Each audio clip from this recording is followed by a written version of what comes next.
ones that look like over 100 people are waiting. Mm. Okay. So you're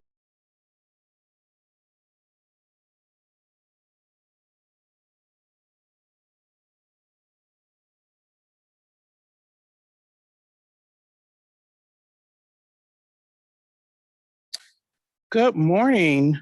Welcome to Rising of the Phoenix Virtual Community Networking event, sponsored by the Michigan Banner. My name is Lois Brown, and I'm your Mistress of Ceremony. Today, we will have a list of guests, with our keynote speaker being Mr. Joe Madison.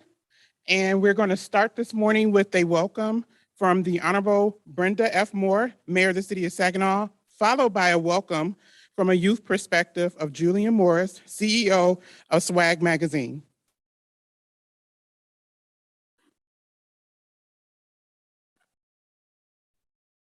Good morning. For all of our listeners, I'd like to welcome you. I'd also like to do a special thank you to Delta College, along with the Michigan Banner, for doing this event, because it is very, very, very much needed. So on behalf of all of the citizens of the city of Saginaw, Mr. Madison, kudos. We're behind you. Thank you so much.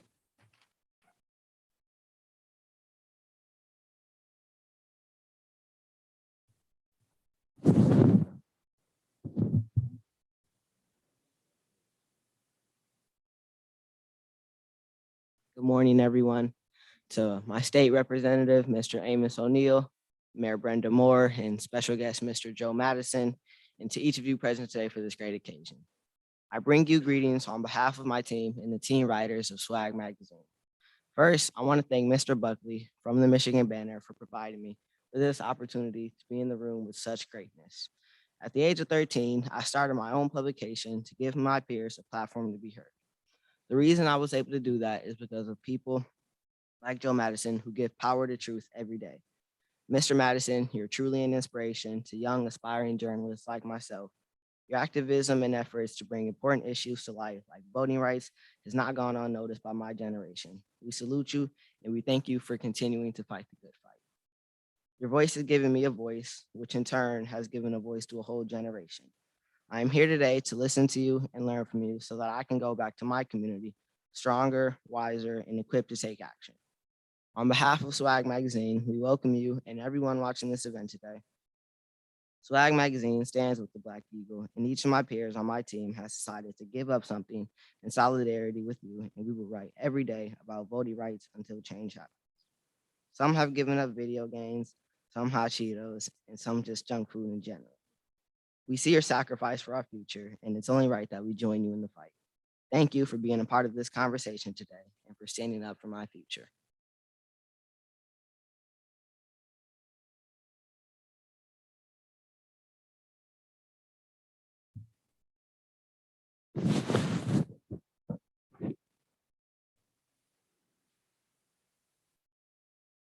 Next on our program, we'll have the invocation by Reverend P. David Saunders, Pastor Emeritus of Bethel AME Church here in Saginaw, Michigan. Following that, we'll have opening remarks by Dr. Michael Gavin, President of Delta College in Bay County.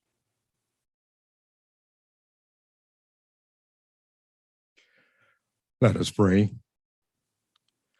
Almighty and everlasting God, Father, author of all creation, we glorify and magnify thy most holy and righteous name.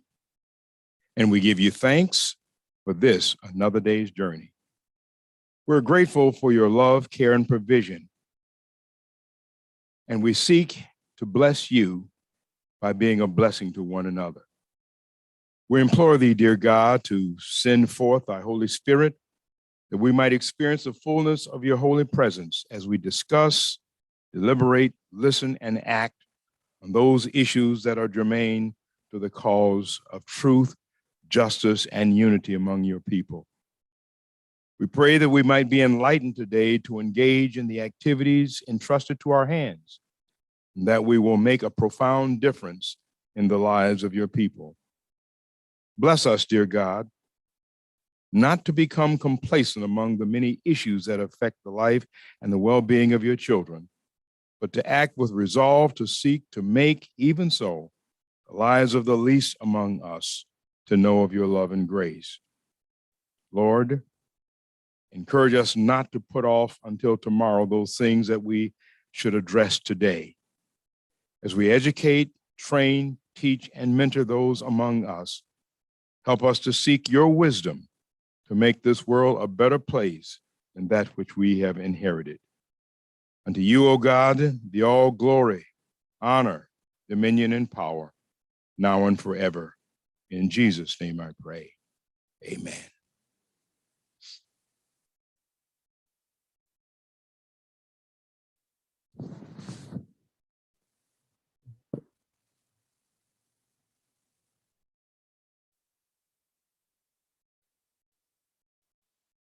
Good morning.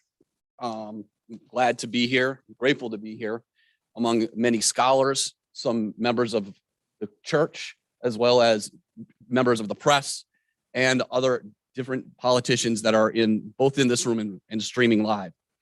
I'm also grateful to be here as part of the inaugural event of Rise of the Phoenix in Saginaw, which has a commitment to social justice in the area that we reside, but also in a way that could potentially transform the ways in which generations to come may be able to have better lives. We are at a critical point in American history, and one of which I know Mr. Madison will talk about shortly and has been touched on by some of our speakers already.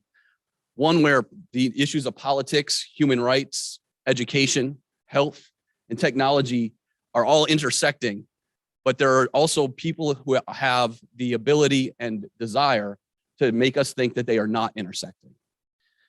We have seen this in the ways in which just 366 days ago, we saw an insurrection at the Capitol building, fostered by white supremacist insurgents who were thinking that they could change the ways in which the people had voted through a political mechanism that was also utilized through technology, through social media.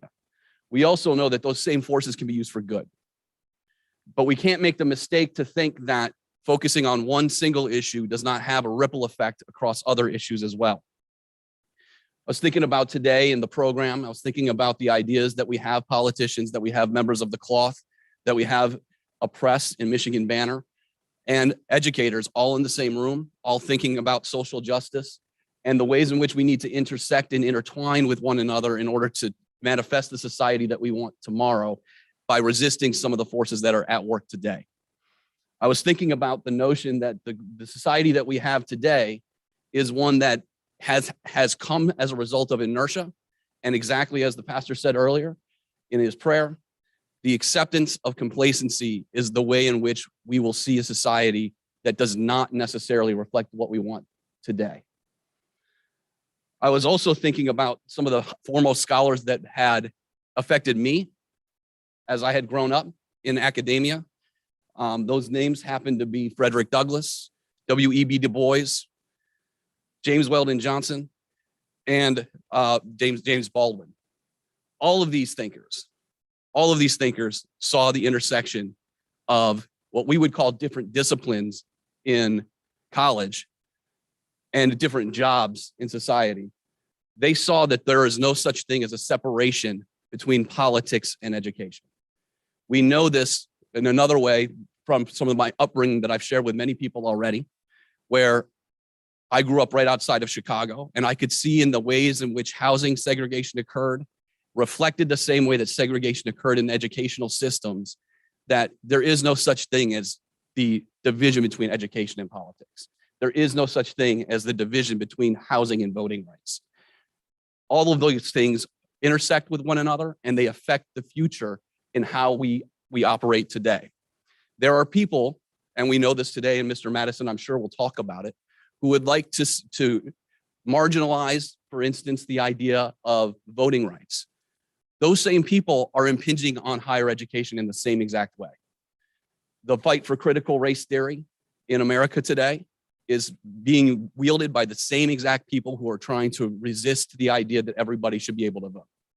It's not a different fight. It's the same exact fight by the same exact people. And so today we are at a critical moment in American history where we can choose to resist in order for a future that we would like, to have in the future, or we can choose to be complacent and we can see the kind of society that threatens us as a result. One of the major solutions and one of the reasons that I'm also grateful to be here as president of Delta College at this particular event is that I do see that the possibilities for America and its social justice and the democracy and equality that it promises in its founding documents to manifest are through community colleges. We are the institutions in America that provide access to education to 100% of the students who want it.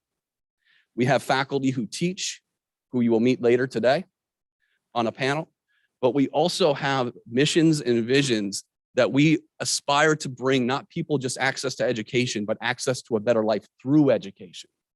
And that promise is much defined by the democratic ideal of everybody deserves to be happy and everybody deserves the life that they want. We are also in a perilous time that community colleges can help assist us with in terms of the future that we want as a result of some of the things I was talking to some of the gentlemen here and ladies today as well. We are in a moment in time where the idea of what is true is being challenged in a way that it can be confusing to many of our, especially our young people. And how our young people can insert themselves into being excellent citizens is very easy to be manipulated through some of the areas that I discussed earlier, such as technology. Being a good citizen requires the ability to think critically, but it also means that those of us who are in academia, those of us in leadership positions in communities, hold fast to the notion that there are truths out there that are not able to be manipulated. Science is science. Truth is truth. And we know these things because disciplines have grown up for hundreds of years studying these things. It is our collective effort in maintaining and holding fast to these facts that I've stated that will help our region, but also our nation, become the kind that we can be proud of in the future, one where the marginalizations that we've seen happen and are threatened to be exacerbated can manifest in a different kind of reality where we will be more inclusive and everyone can feel like they belong. I know that most people came here to hear Joe Madison speak, and I am conscious that I like to say the college presidents can talk forever, so I'm gonna be intentional in stopping to talk about what I perceive to be one of my major passions and turn it back over to our mistress of ceremonies.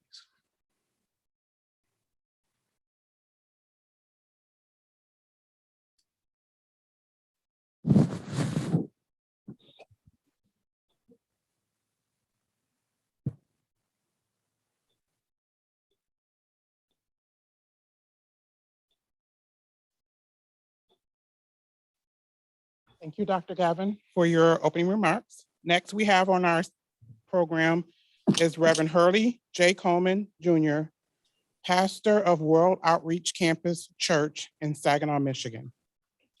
Thank you so much, Dr. Seals Brown. I'm joining you all today by Zoom.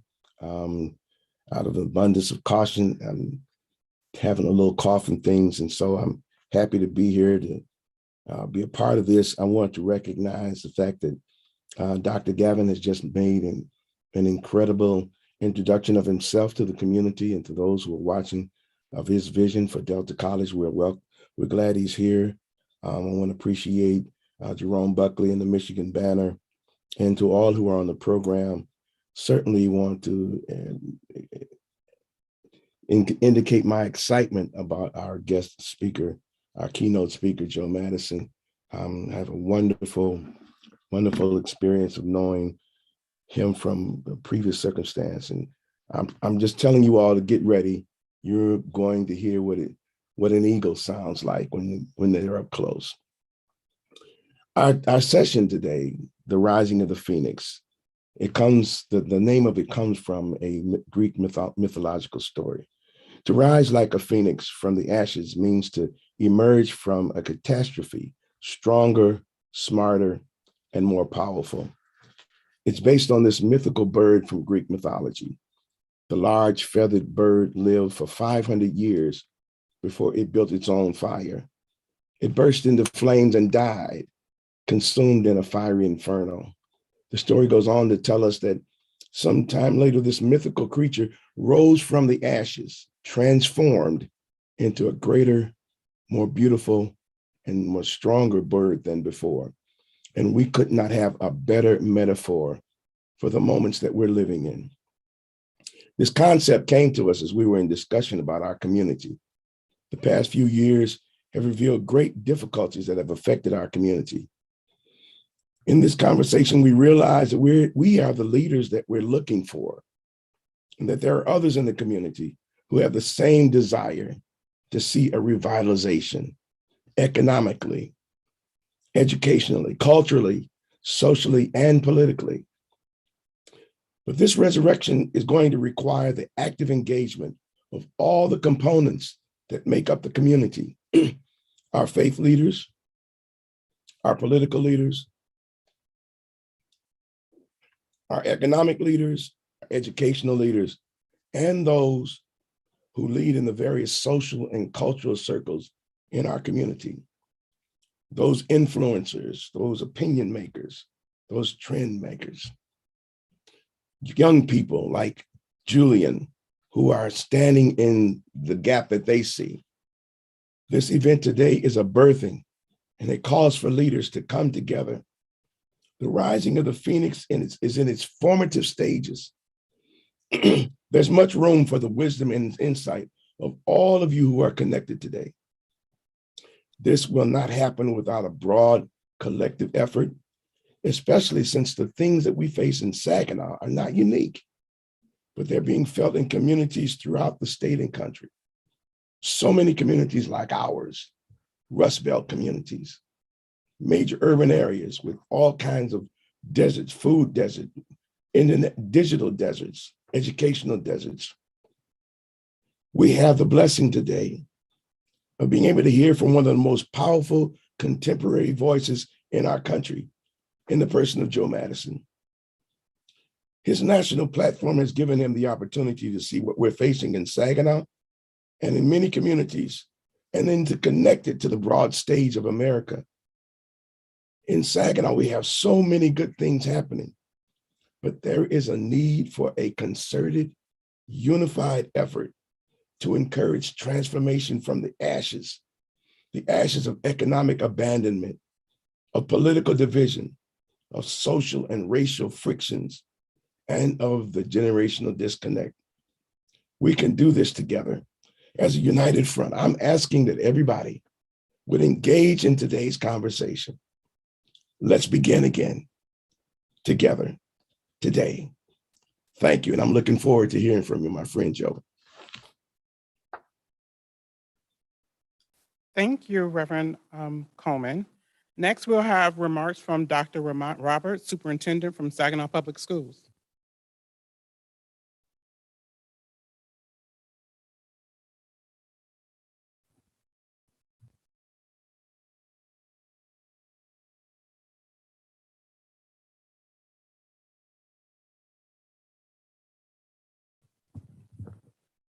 Thank you and good morning.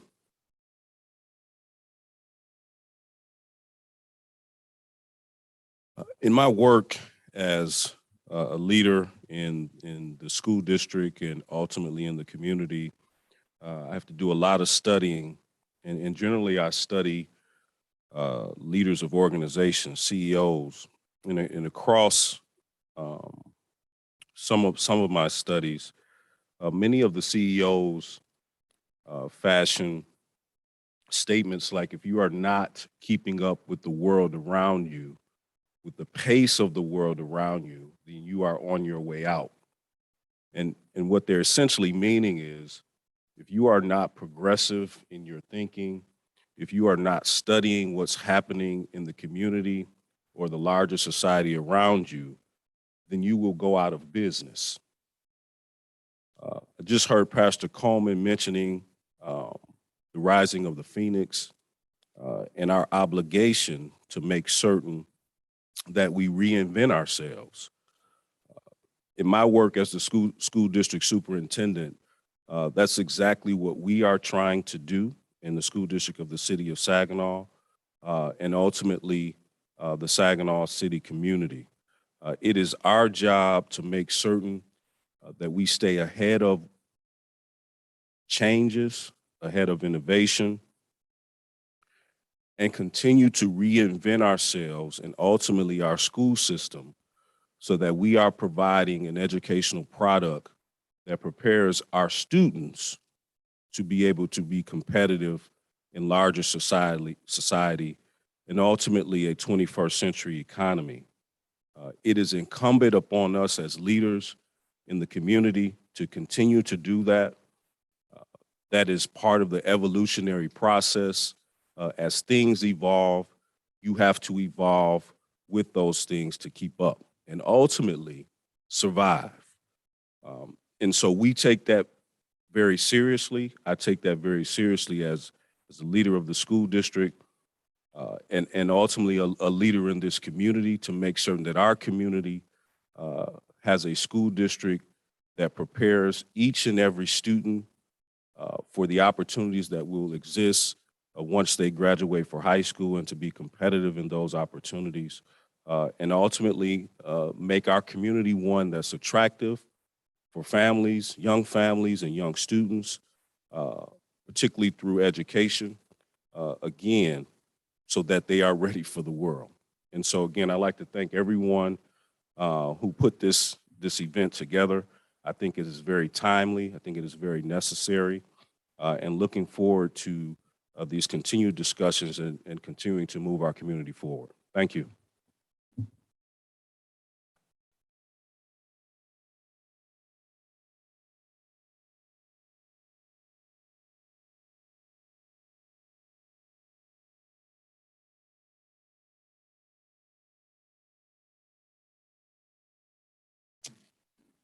Thank you, Dr. Roberts, for your remarks. Next, we'll have the introduction of our speaker. This will be done by Mr. Terry Pruitt, who is president of the NAACP Saginaw branch.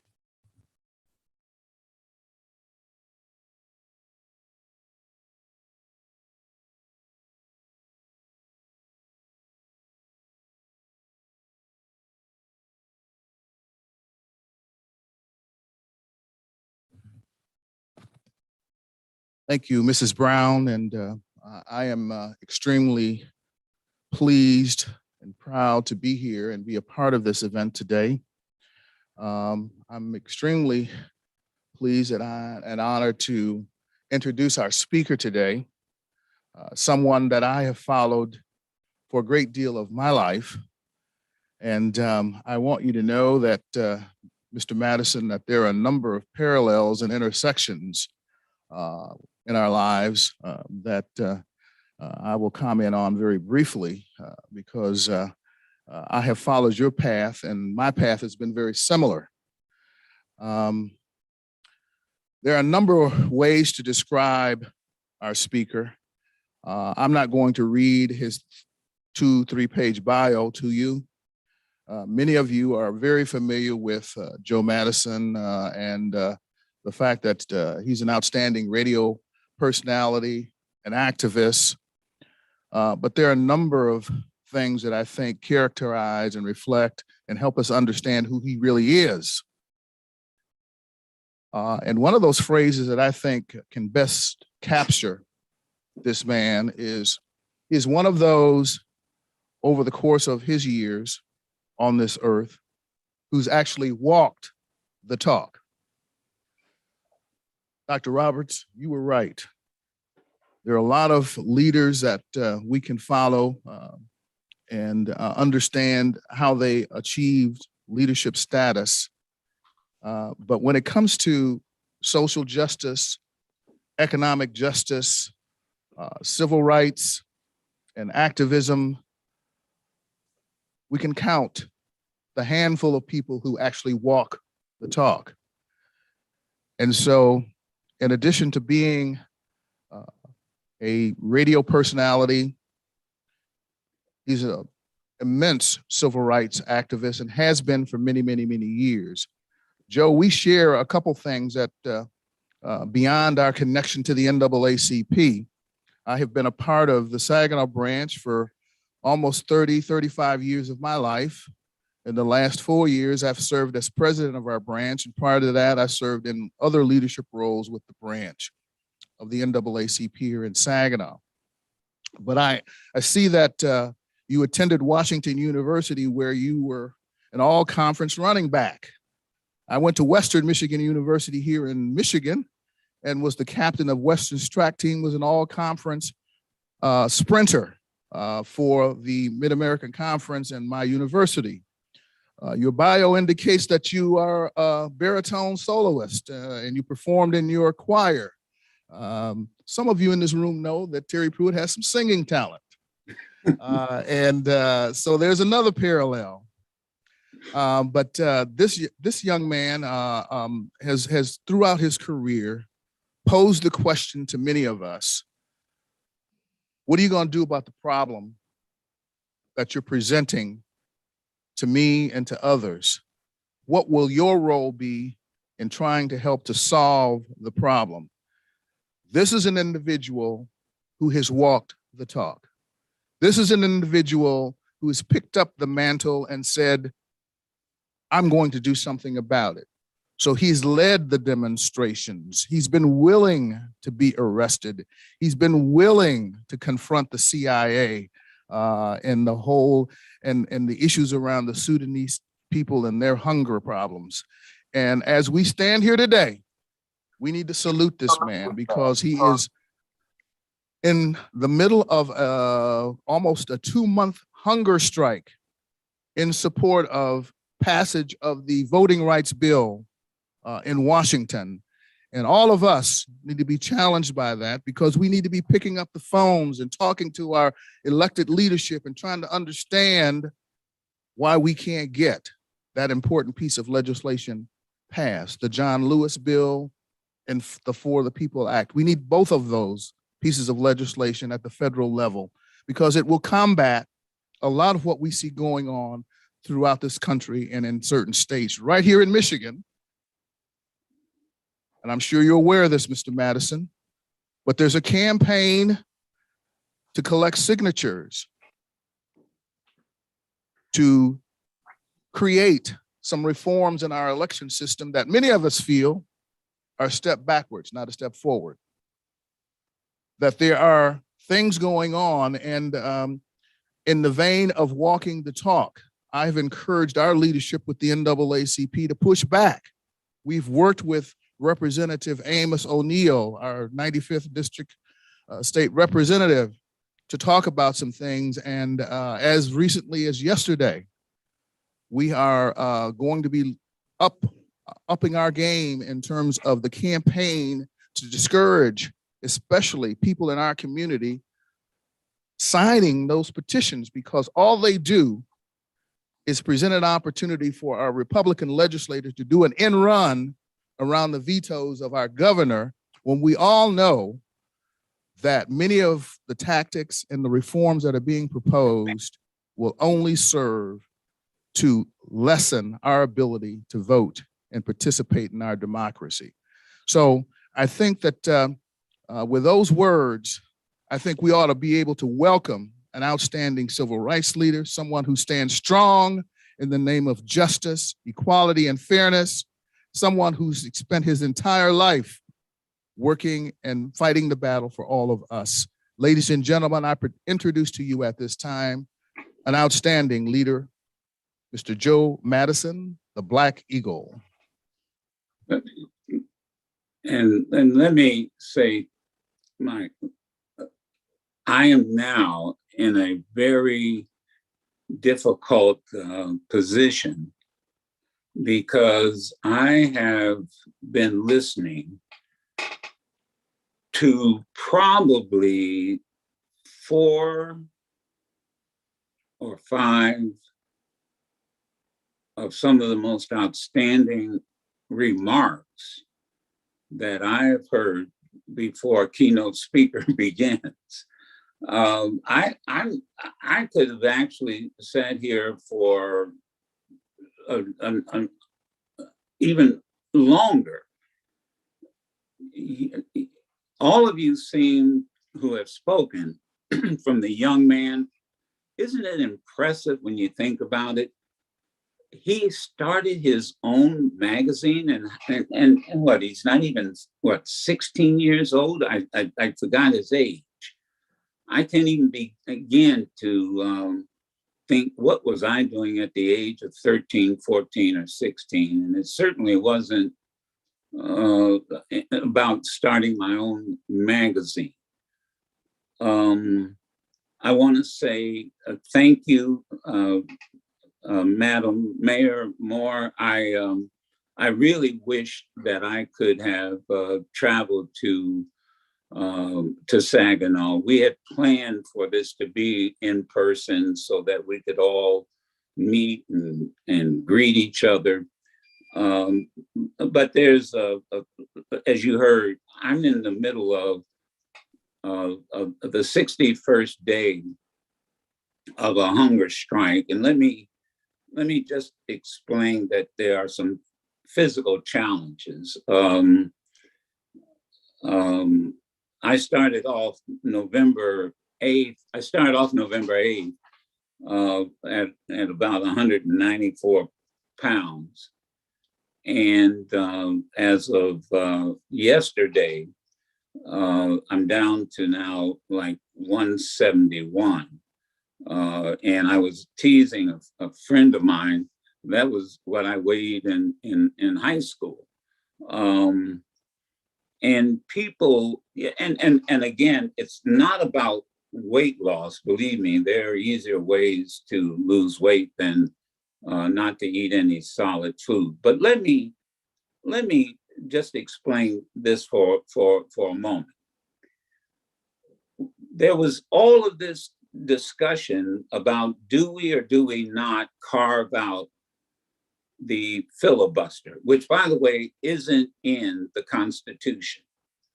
I'm somewhat of a history buff. I'm not a historian. I don't pretend to be a scholar. My good friend, Professor Henry Louis Gates, he does that very well. I'm a student of him. Every time I have him on my show, I really feel like I owe him tuition.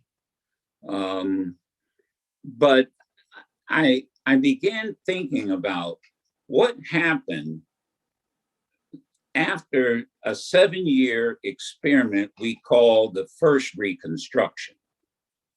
And the 14th, 15th Amendment, which gave former slaves the right to vote. And it was enforced primarily by former General Ulysses S. Grant, who got elected president. Of course, women could not vote. And Black soldiers who served in the Union Army overwhelmingly supported their interests and supported supported Grant, and he became president of the United States. And he protected their right to vote by making sure that federal troops were in former Southern Confederate states. And these individuals, for about a 7-year, 8-year period, they ran for public office.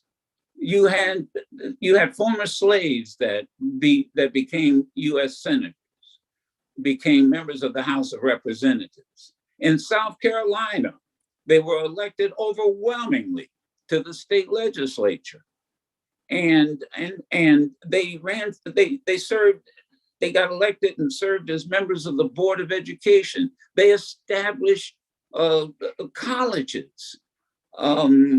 They held local offices. And then there came a presidential election and a candidate by the name of Rutherford B. Hayes. And it was interesting because there was a contested election, and it was thrown into the House of Representatives. And the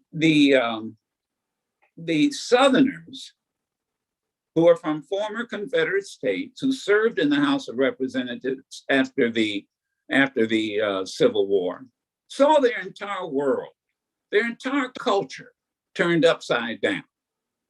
All of us, you had men who were slave holders who are now sitting in legislative seats next to former slaves. They're former slaves. Their world had been turned upside down. Rutherford B. Hayes, who, by the way, was from Ohio, and I'm not going to get into arguing who was a Republican, who was a Democrat. We know the history. Most of the Southerners, legislators were Democrats, and then there were the Republicans primarily in the North. And if we start arguing about that, then it turns into the kind of talk show that I tried to avoid, to be quite candid, because history has changed. And he cut a deal. And the deal was, we will give you our vote. We'll solve this contested presidential election. They called it the Hayes-Tilden Compromise. And he asked, well, what do you want? And they said, remove the federal troops from these southern states. And he agreed to that. And by the way, talking about the importance of one vote, he actually won that presidency by one vote in the House of Representatives. And almost immediately after removing the protection of the federal troops, immediately the Klan was born. In South Carolina, they created something called rifle clubs. And they immediately started assassinating elected officials, lynchings. They controlled the Supreme Court. We ended up catching 100 years of hell as African Americans and other minorities in particular, but particularly African Americans. We ended up, for example, with Plessy versus Ferguson, who, by the way, just yesterday or the day before, the governor of Louisiana, 125 years later, pardoned Homer Plessy. He finally got posthumously a pardon. And by the way, that was you want to talk about a trial, that case was deliberate. Plessy deliberately, who had, by the way, one drop of black blood. That's how that whole thing got started, in this one drop notion.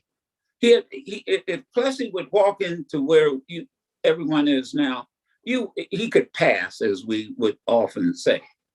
But he knew that this case had to go to the Supreme Court, and it did.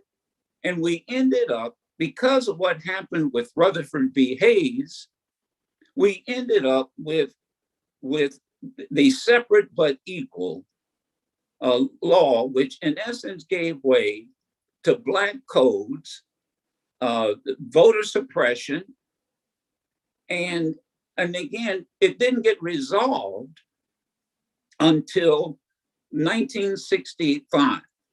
The irony is that you had Republicans and Democrats that voted overwhelmingly for voter protection. And then even in 2007, when you had a Republican president, George W. Bush, 98 members of the Senate actually supported stronger voting rights that extended the voting rights for over 25 years, that are stronger than what's in the two bills right now. And I'll refer to them as the voting rights bills, the John Lewis bill, the right to vote bill. And so I always like to start with history. And I sat and I thought of, as I was doing my show, and I kept thinking about, this doesn't make sense. We're arguing over a filibuster rule that, by the way, has been carved out 160 times since 1960.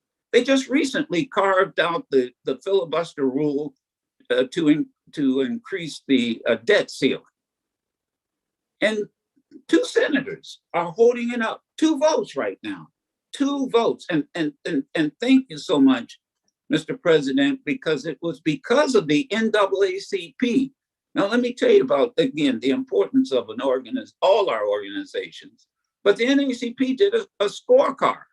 And by the way, one of your senators who has been frequently on my show, he got an incomplete because for some reason, whatever his position was on the filibuster didn't get recorded. Well, let me tell you something. When the NAACP exposed that scorecard, I got a call immediately from that senator who said, oh no, let me tell you, I'm with you. And right now there are 50 senators that are ready to pass this bill. And it's being held up not because of a constitutional question, but because of a rule that's in the Senate. And so for me, it was fundamental. And then I had a great mentor in my life. His name was Dick Gregory. And Dick and I, we've been involved in so many activities and demonstrations. And I started to channel him. And I kept asking myself, like, what would Dick Gregory do? What would Dick do if we were caught in this moment and time and needed to get these bills passed to prevent what you just described? What you just described is happening in the state of Michigan, and it's happening in Arizona, and it's happening in, I think it's 49 states. There are over 500 voter suppression bills that have been introduced. What would Dick do? And I got with his son, Christian Gregory, who had gone through several hunger strikes and fasts with him. And the first thing Christian said to me was, first thing, Dick, I can tell you what he wouldn't do. He wouldn't ask for permission to do anything. He would do it. And that's when I decided I wanted to join in solidarity with organizations. And that's really what your purpose is today. It's to create solidarity. Everybody has different responsibilities. Everybody has different organizations, different missions, different budgets, different challenges. But at some point, you come together, you consolidate your efforts. And so I participated in a demonstration in front of the White House to put pressure on President Biden. Because the one thing I hope that you will understand as you go through this process, I learned this a long time ago from a congressman, a retired congressman. I think he's almost 100 years old, William Clay Sr. out of St. Louis, one of the founders of the Congressional Black Caucus. He wrote a book called Permanent Interest, and I would, again, feel free to take notes or whatever. But he had a saying: in politics, there are no permanent friends or permanent enemies. In politics, there is only permanent interest.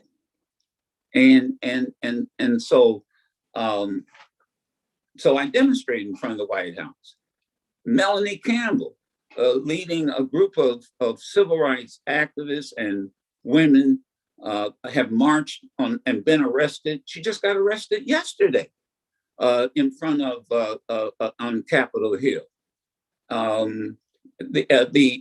The chairwoman who I went to high school with, Congresswoman Beatty, she, after the House passed the bill and sent it to the Senate, she took a group of legislative, congressional women and men, and they ended up demonstrating on the Senate side of Capitol Hill.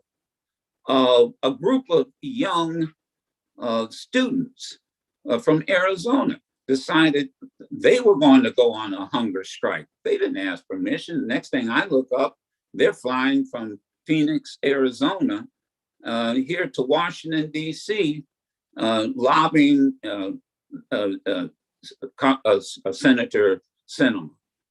And that's why on my show every day, I always ask the question, after all the talking is done, after all the discussion, no matter what you have to say, I always ask the question, what are you going to do about it?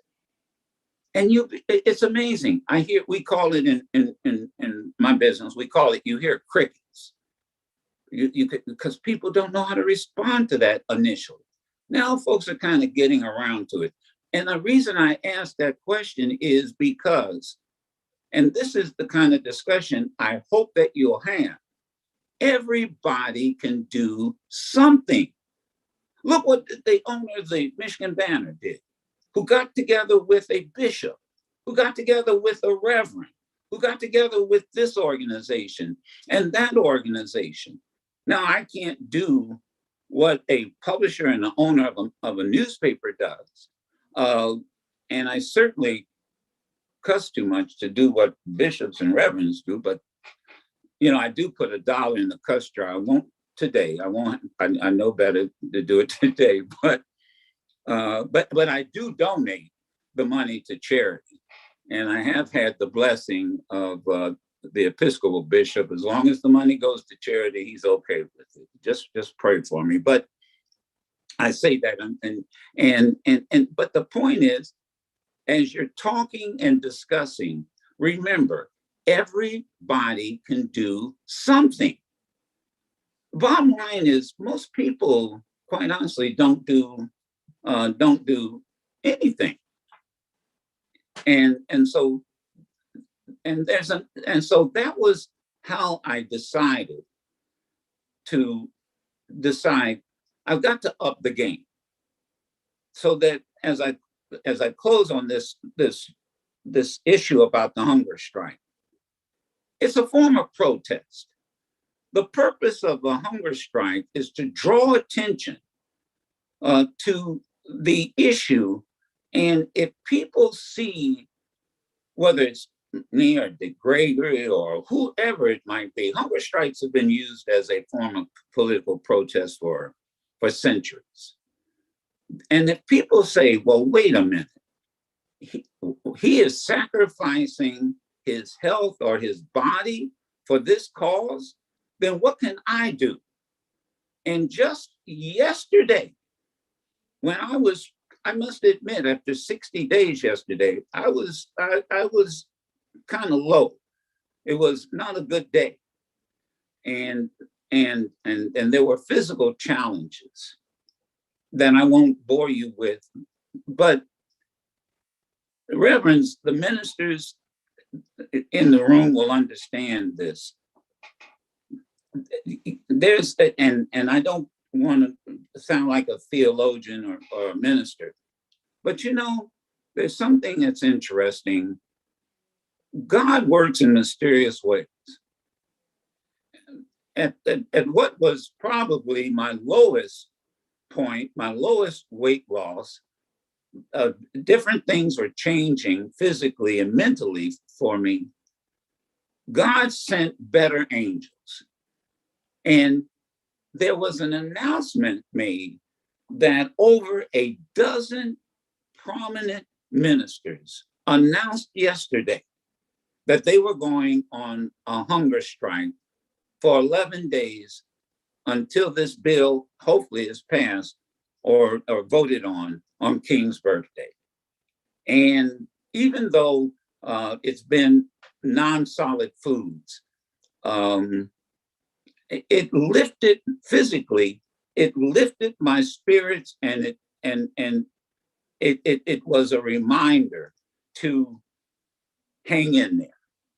Hang in there. When it seems you're at your lowest, when it seems like you're not winning, when it seems like it's time to give up, it's like, just like, I channeled Dick Gregory and I said to myself, I'll be. they didn't call me. They didn't ask me. This is, I think this is why this is a divine effort on the part of all of us. So if people, and particularly young people, particularly whoever you are, if you say, well, if he can sacrifice food, and this is the position I took, that just as food is essential to life, the vote is essential to, just as food is essential to maintaining life, the vote is essential to maintaining democracy.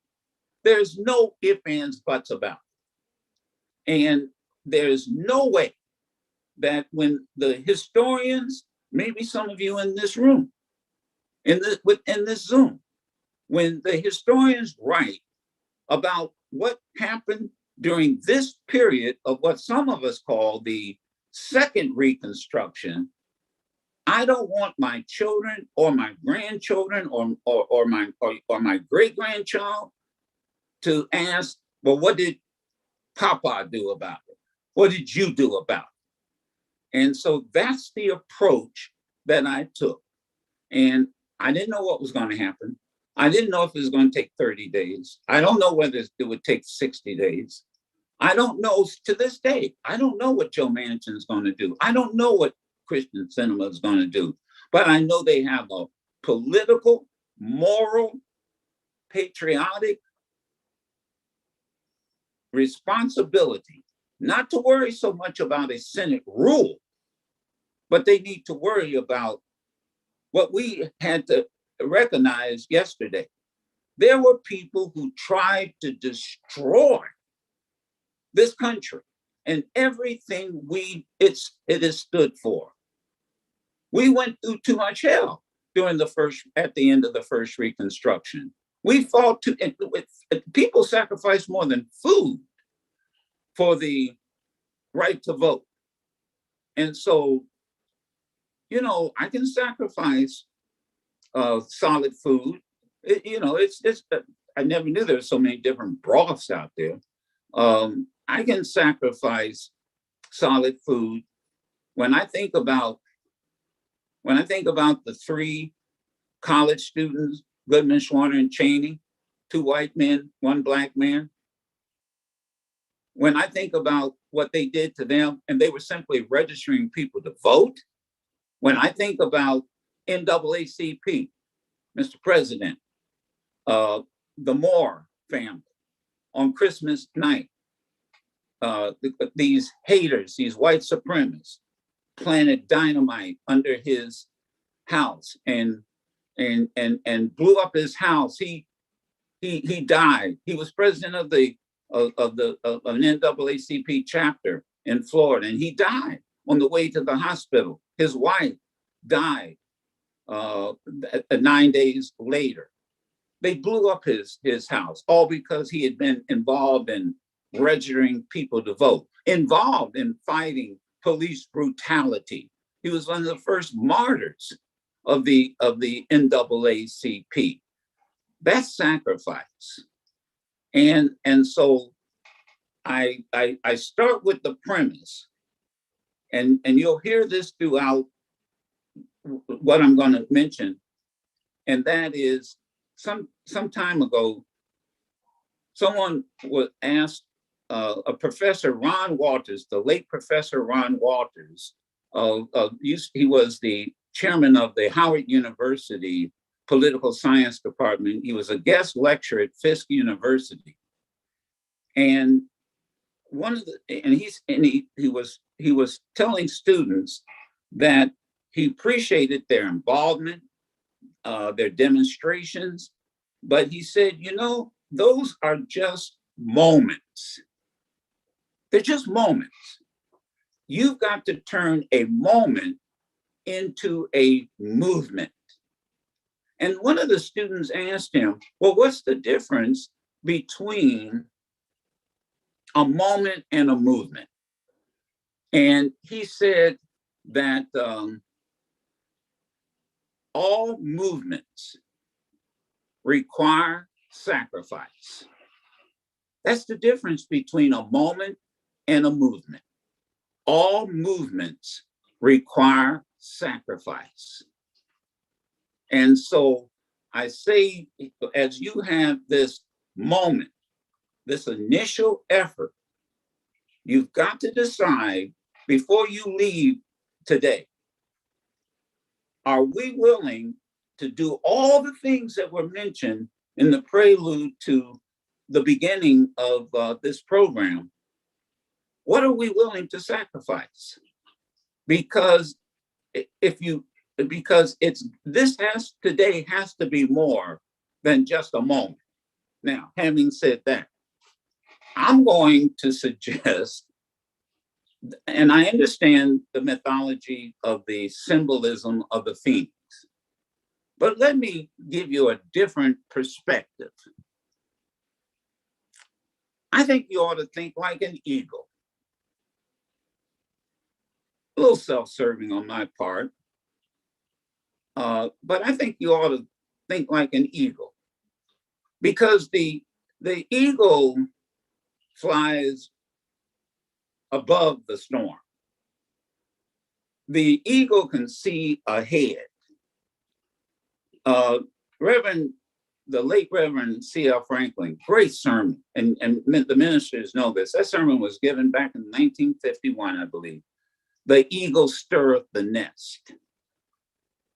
And one of the themes of that is that sometimes we get too comfortable. You know, the young eaglets, they get comfortable because they're in a nice warm nest. And so the adult eagles, they stir the nest so that the thorns stick through, and these little baby eagles decide, gotta get out of this nest. And this is what's happening.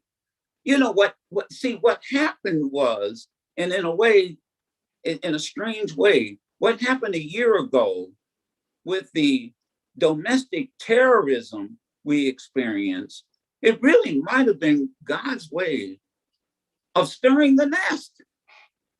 We were too comfortable.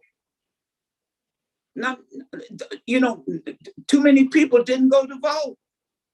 They weren't politically involved. And so maybe in a strange way, this was God stirring the nest. And yesterday, finally, the President of the United States spoke truth to power. There is truth and there are lies. And it's not hard to distinguish between the two. Now, having said that, let me share with you, what I want to try to do quickly is be instructional and maybe inspirational to a point. And I'm going to suggest that you consider a different perspective. And I always start with this letter that I got from my daughter, who she was a freshman. She was entering her freshman year in college, and for an entire semester, Mr. President of Delta, we didn't hear from her. And matter of fact, she insisted that she had to live on campus, even though she was only maybe 3 or 4 bus stops or metro stops away here in Washington. But I got to have the campus experience. And we didn't hear from her. This was before tweets and all this social media. Didn't get a letter, didn't get a phone call, got nothing for a whole semester. And then at the end of the semester, she sent this letter. Dear Dad, since I left for college, I've been remiss in writing, and I'm sorry for my thoughtlessness and not having written before. I will bring you up to date, but before you read on, please sit down. Please sit down. And are you sitting down? Okay. Well, let me tell you, Dad, I'm getting along pretty well now. The skull fracture and concussion I got when I jumped out the window of my dormitory when it caught fire shortly after my arrival here is pretty well healed now. I only spent 2 weeks in the hospital and now I can see almost normally, and I only get headaches once a day. Fortunately, an attendant at the gas station near the dorm witnessed my jump, and he was the one who called the fire department and the ambulance. He also visited me when I was in the hospital every day. And since I had no place to live because of burned dormitory, he was kind enough to invite me to share his apartment with him. It is really a basement room, but it's kind of cute. He's a fine boy, and we've fallen deeply in love and are planning to get married. We haven't gotten an exact date yet, but it will be before my pregnancy begins to show. Yes, Daddy, I am pregnant. I know how much you're looking forward to being a grandfather, and will welcome the baby and give it the same love, devotion, and tender care you gave me when I was a child. Now, the reason for the delay, the letter goes on, in our marriage is that my boyfriend has a minor infection which prevents him from passing our premarital blood test, and I carelessly caught it from him. I know that you will welcome him into the family with open arms. He is kind and although not well educated, he's ambitious. And although he is a different race and religion than ours, I know your often expressed tolerance will not permit you to be bothered by that. Now that I've brought you up to date, I want to tell you, there was no dormitory fire. I did not have a concussion or skull fracture. I was not in the hospital. I am not pregnant. I am not engaged. I am not infected. And there is not a boyfriend. However, I'm getting a D in American history and an F in chemistry. I just wanted you to see those grades in their proper perspective. Your loving daughter. And so that's kind of what I want to do. I want you to see Saginaw. I want you to see your different communities in their proper perspective. And so let me suggest, and let me deal with the instructional part first. Everybody has to be at the table. You have to look around and not only see who is at the table, but you also have to look around and ask yourself who's not at this table, who should be at this table. And there may be people who that you may have differences with. There may be people that you don't know that well. But if you're going to accomplish what you're trying to accomplish, you're going to have to also put a list together of who is not at this table, who should in fact be there. Number two, it has to be equals. I think about when I lived in Detroit, after the riots in Detroit in the mid-60s, they put something together called New Detroit. And some of you may remember that. You had J.L. Hudson, who was a major retailer. You had a retailer. You had the Democratic Mayor Kavanaugh, and you had the Republican Governor Romney. And these three men came together and decided they didn't call it at that time New Detroit, but they decided we're going to have to pull together all these people that we may have known, some we knew, some we didn't. There's some people who we know who have titles, but there's a whole group of people out there that may not have titles, but they need to be at that table. And everybody at that table, they were an equal. And they put together something called New Detroit. And New Detroit was pretty much what it started with the way you started. How do we address blight? How do we deal with getting proper housing? How do we deal with police brutality or relationships between police? How do we deal with improving education and improving our schools? And out of it came New Detroit. So as you talk about being a phoenix coming out of ashes, the reality is Saginaw has not burned down. Saginaw is not burned down.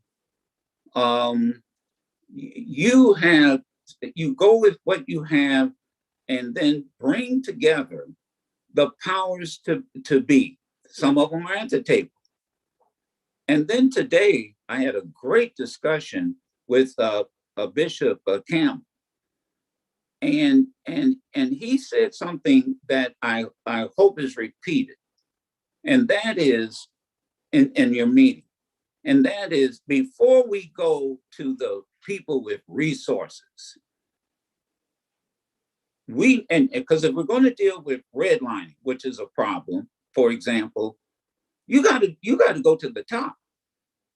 You don't talk to a clerk about redlining. You got to talk to who owns that bank. You got to talk to whoever is at the top. But he said something that I think was very meaningful.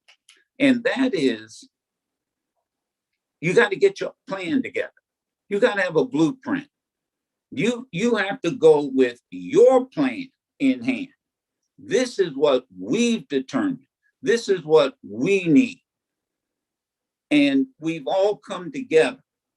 The other thing I mentioned in my interview with him this morning, and I so thank him for getting up early to be with us, and that is, as you're discussing, do me a favor, check your politics at the door, and I mean your political labels. This is not about Republican or Democrat. Today I talked about a Republican congressman from I think it was Montgomery, Alabama, if I'm not mistaken. And he went back to, or was it Birmingham, but he went back to his home district and bragged about receiving money from the first infrastructure bill. And he used that money to build a beltway or a roadway around his metropolitan district, only to find out he had voted against the bill. And that's why I say, in politics, there are no permanent friends or permanent enemies. It's just permanent interest. And he had actually voted against the bill and then went back to his district and said, I got the money for this byway or whatever the major project was. Check, as you're having discussions, check your politics at your political labels at the door. I sit on the board of the National Board of Governors of the Red Cross. I sit there with corporate CEOs, heads of insurance companies, head of Apple, and here I am, a lowly a broadcaster activist. And when they asked me to sit on the board, I felt totally out of place. But I told them, I learned a long time ago, as you pull people together and maybe you create a new Saginaw, and maybe you put a board together. It might be an advisory board. It might be an ad hoc board. You want to make sure that any group that you put together, that you have what I would refer to as 2 of the 3 W's. In other words, what should each person bring to the table? 2 of 3 W's: work, wisdom, or wealth. That make any difference? Which 2? Some people get on boards or they become part of a group because they've got money, they've got wisdom, but they may not want to be at every board meeting. Some people will work hard, have wisdom, but won't have any money. But two of those three are extremely important for success. And then I think you have to have honest discussion. And I kind of rush to this point. I had an interview with a young man who does a talk show there in Saginaw, and we started talking about it was mentioned by the president of Delta. What is it? Critical race theory. I'm going to tell you, I don't know what's going on in your Board of Education meetings, but please, I don't know how you do it. Quit allowing people to argue about something that they never even heard of. If people get into these board meetings across the country, Board of Education meeting, we're not going to teach. And then you get folks, we're going to take a vote. We're not going to teach critical race theory. Hell, you don't know what it is. I mean, if you ask people who are opposed to it to define it, they could not tell you or give you a working definition of it. Bottom line, it was created by a law professor out of Harvard named Derek Bell, who by the way, it's usually taught in law schools. It's not taught in high schools. People, you can't teach what you don't know. But as Henry Louis Gates said on my show this week, when I was interviewing him about his new episode, Finding Your Roots, and he's at Harvard, he said, look, people are just throwing this up because they really don't want to teach. They really don't want to teach the true aspect of history, of all sides of our history. And so I always, when I do lectures or talks about during Black History Month, I always remind people that what Black history teaches Black and white people, it teaches all of us. That Black history teaches us teaches how to stand up when you're told to sit down. Black history teaches us how to speak out when you're told to be silent. Black history teaches us to march forward when you, and my battery is going to run out soon. Sherry, I hate to interrupt this way. When we're told to step back, and Black history teaches us to persevere when the road gets rough. And those are the lessons of Black history. So let me close because with this, and maybe this is the inspirational part, and as well as the instructional part. And again, instructional. Thank you. Here's what I want you to please do. As you discuss, let everything come on the table. This is a brainstorming session. There are people listening all over the country, and thanks to your generosity in allowing them to tune in and be part of this virtual broadcast. And as I think I heard one speaker say, and that is that there are a lot of Saginaws in America, and these kind of discussions are happening all over the country. And then you have to ask yourself as you move forward, is this going to be a moment, or is this going to be a movement?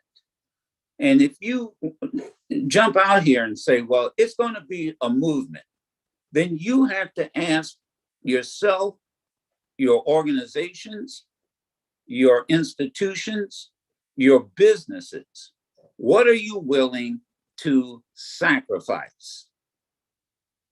Because you're on the verge of creating a movement to move Saginaw forward. And don't undervalue your community. You know, when you think about the great movements in our country's history, you know, you think about Montgomery, Alabama. You think about Birmingham. You think about Selma. And you understand great things came out of those sometimes small communities. The other thing I would also say to you, I've learned over the years,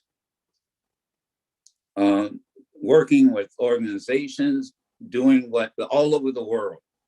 You heard them talk about going to Sudan, where we raised money to free slaves. And I've been involved only because it's I don't know why. I mean, it's just, I guess it's in my DNA. But I've learned there's basically three kinds of people I've run into, basically three. Those who make things happen, and you have to ask yourself, which one are you? Are you one of those who watch things happen? And then there's the third person, and that is the one who wakes up in the morning and says, what the hell just happened?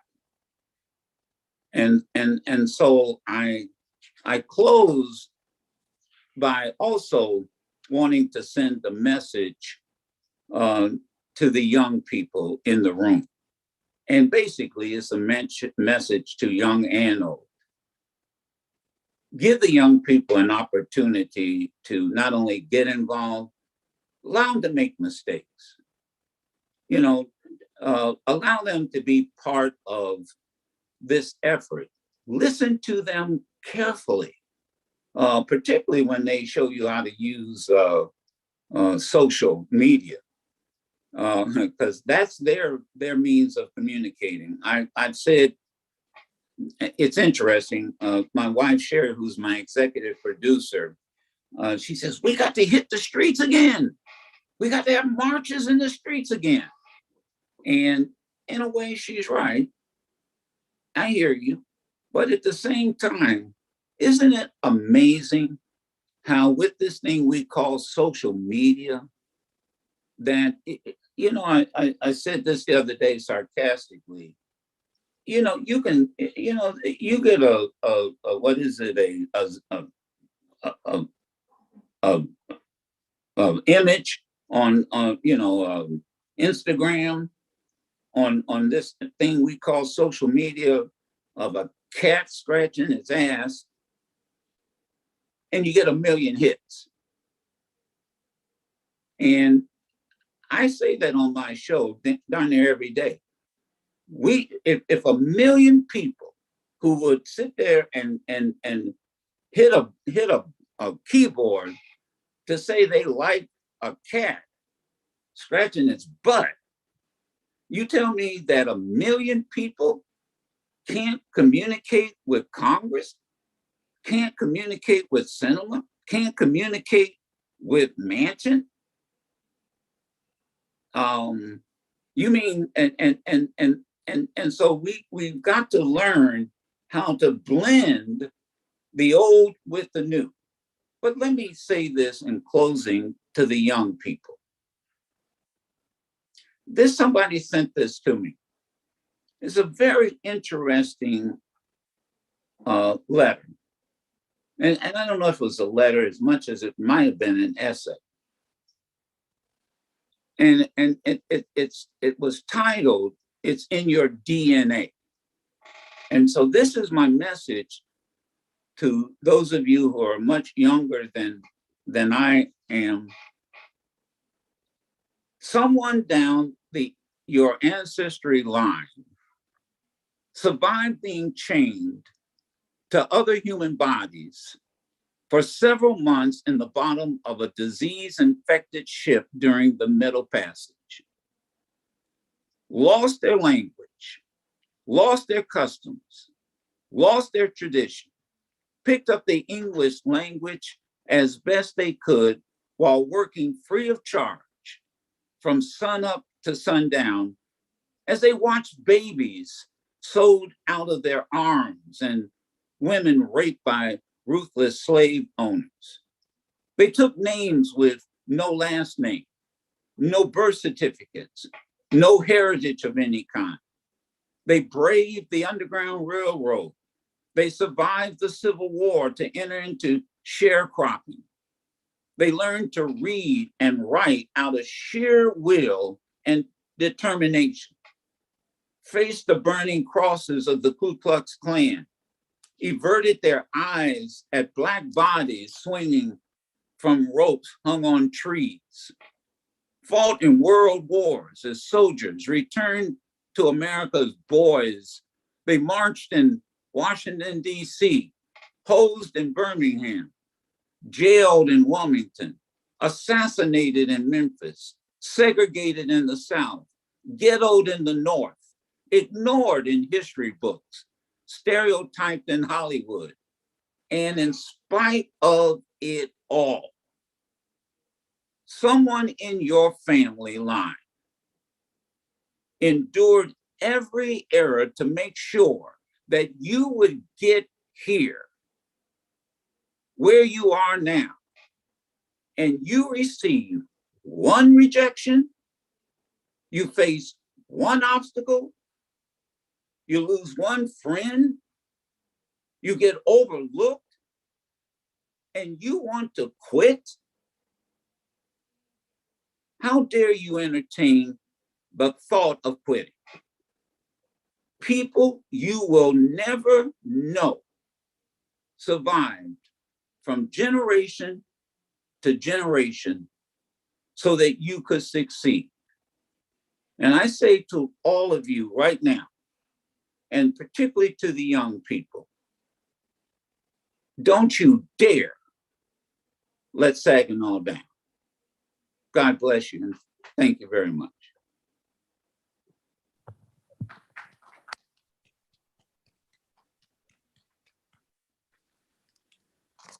Well, Joe Madison, I'm going to speak for everyone in this room. Saginaw will not quit. We will not give up. I want to thank you you talked about 2 of the 3 W's, work, wisdom, and wealth. I want to thank you for bringing all 3 of them to us today. Through your work and your sacrifice, your wisdom, which is a part of the wealth that you share with us. Thank you so very much for all that you're doing, the sacrifices you're making right now to protect our rights to vote. You said a couple of things that I just want to reiterate.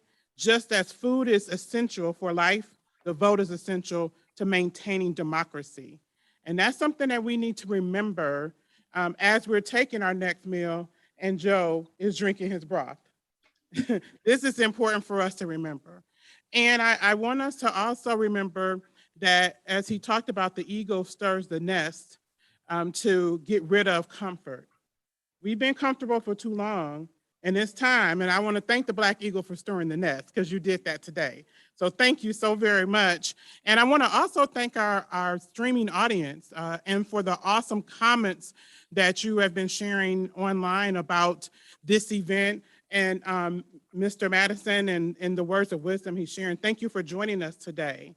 As the next part of our program is to have a panel discussion with Mr. Madison, and I'm going to introduce our panel. I will be the moderator for our panel discussion. First, we have State Representative Amos O'Neill from the 95th District here in Saginaw. Next, we have Dr. Angela Guy Lee, instructor of sociology at Delta College. I met her, yes. We have Dr. Kimberly Klein, Professor of Political Science at Delta College. Hi. Dr. Lisa Larson, Professor of Political Science at Delta College. And Monica Hernandez, Assistant Director of the Downtown Saginaw Center and Adjunct Faculty at Delta College. So today is our panel. Our goal is to extend the conversation with you, Mr. Madison, and to have a conversation here with our panelists too. So I'm going to start off by asking our panelists, does anyone have a first question for Mr. Madison? I'll start out, if I may. Thank you. Mr. Madison, thank you for being here. I listen to you every morning. And I like the comment where the guy talked about that 2x4 with the bark still on it.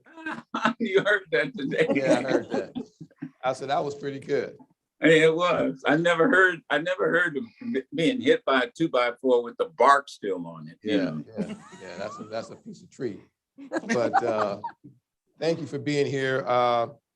Former city council person for city of Saginaw with the mayor, former county commissioner, current state rep. And as you know, we have 39 suppressive bills here in Michigan.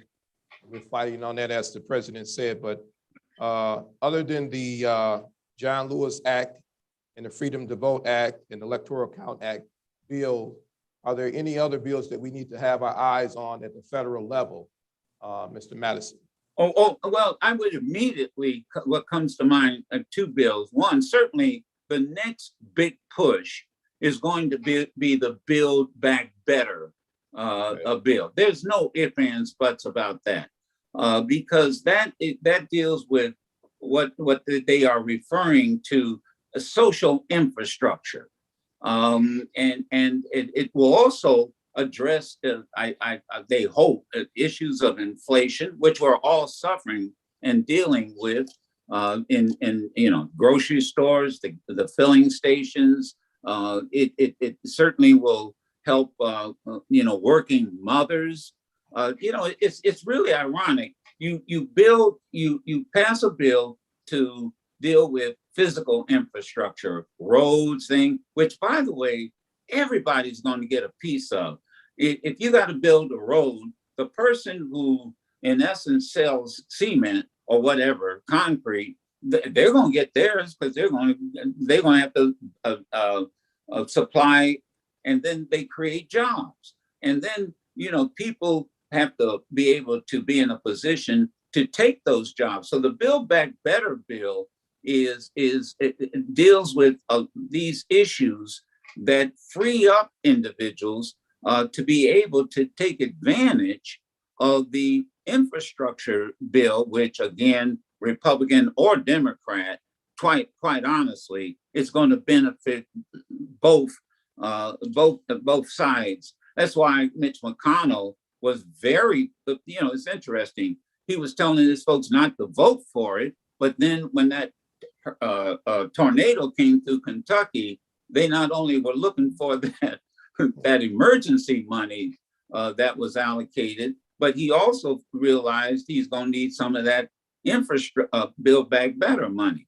The other one that has seemed to get off the track, and I only bring it up because yesterday I was watching an ABC docudrama on Emmett Till. It brought back some very painful memories of my childhood, spending summers in Clarksdale, Mississippi. And that is the anti-lynching legislation. And they call it the Emmett Till Bill. There have been over 250 attempts to get an anti-lynching bill passed in the United States.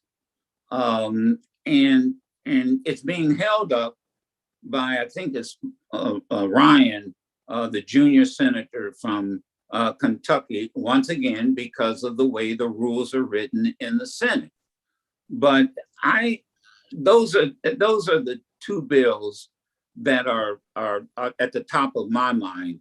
And Rand Paul of Kentucky. And he's holding it up, just one senator.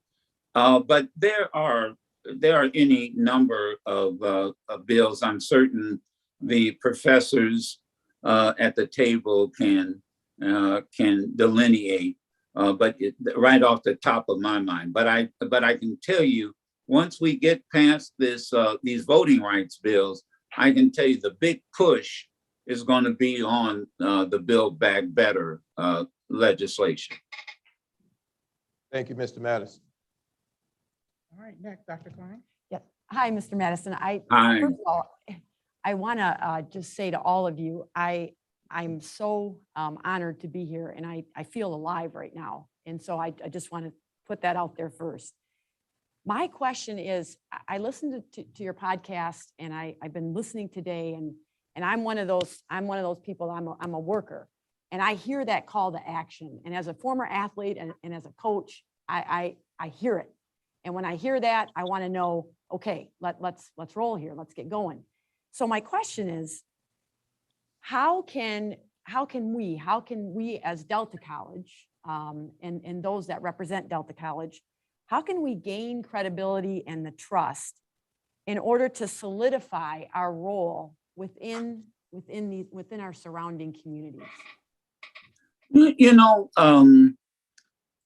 I think off the top of my head, and again, I'm thinking that one of the things is making what you do at Delta College accessible to as many people who as you possibly can.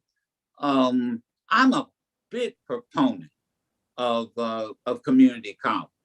I think it is one of the smartest institutions we have. I'm trying to convince my daughter to convince my grandson who, by the way, I'm hoping by his junior or senior year, he takes advanced courses in high school and gets some community college credit.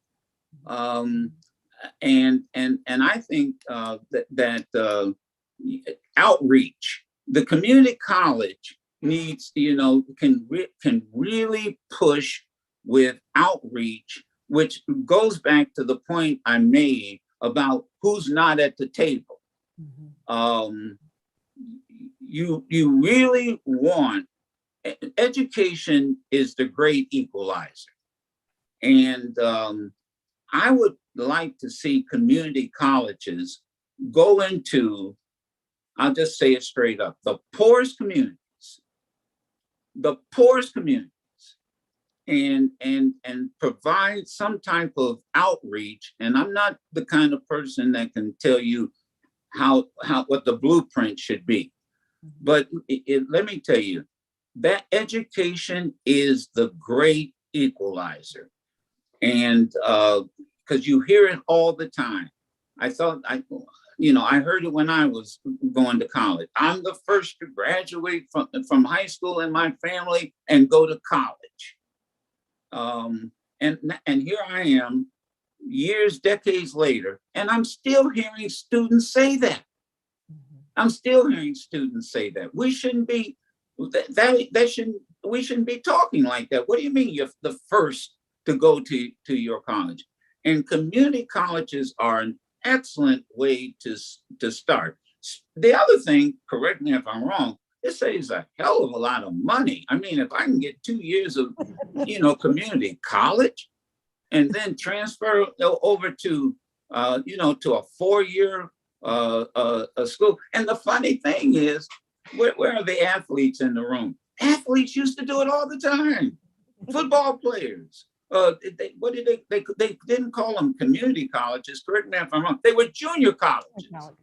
Yeah, go to junior college for 2 years, and then transfer to UCLA, transfer to Southern Cal. Oh, I'm sorry, I'm in Michigan. Transfer to Michigan. Transfer to Michigan State. I think it's outreach, and so you have to come together.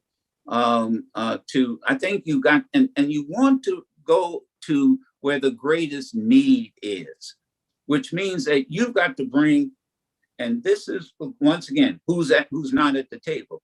You have to bring them in and find out what they need, because chances are you really don't have their perspective. You really don't know what they need. Too often what happens is people don't do their homework. They go, well, I've got a great idea. I'm going to do outreach. And then you go in with a plan and you find out the plan didn't work. And the reason the plan didn't work because you didn't ask them what they needed before you went into their community. Thank you. If I could just follow up with that, along those lines, just want to echo what an honor it is to be here. I keep pinching myself, thinking, how did I end up at an Adventist school? And I know that you said you don't want to be a preacher, but I couldn't stop saying amen, Mr. Madison. You know, Professor Klein and I teach political science at Delta, and some of you may have a framework for what you think when you think of political science, but I can tell you, our American politics classes are not your daddy's American politics classes. Professor Klein and I both approach our classes empowering students to look at the political process as a means of creating a positive change. And your sentiment about going into communities, Professor Klein and I actually have a program where our students have gone into middle school and high school students in Saginaw, worked with the students through a process of identifying and addressing issues in their communities. And it's a beautiful thing seeing students that are empowered, the change that it makes in their lives, in their hearts, in them as a person. If I could just share with you a couple of comments from students in the fall semester, because I think this really underscores exactly what you're talking about, how our young people have such unique creativity and insight and energy to bring to the table.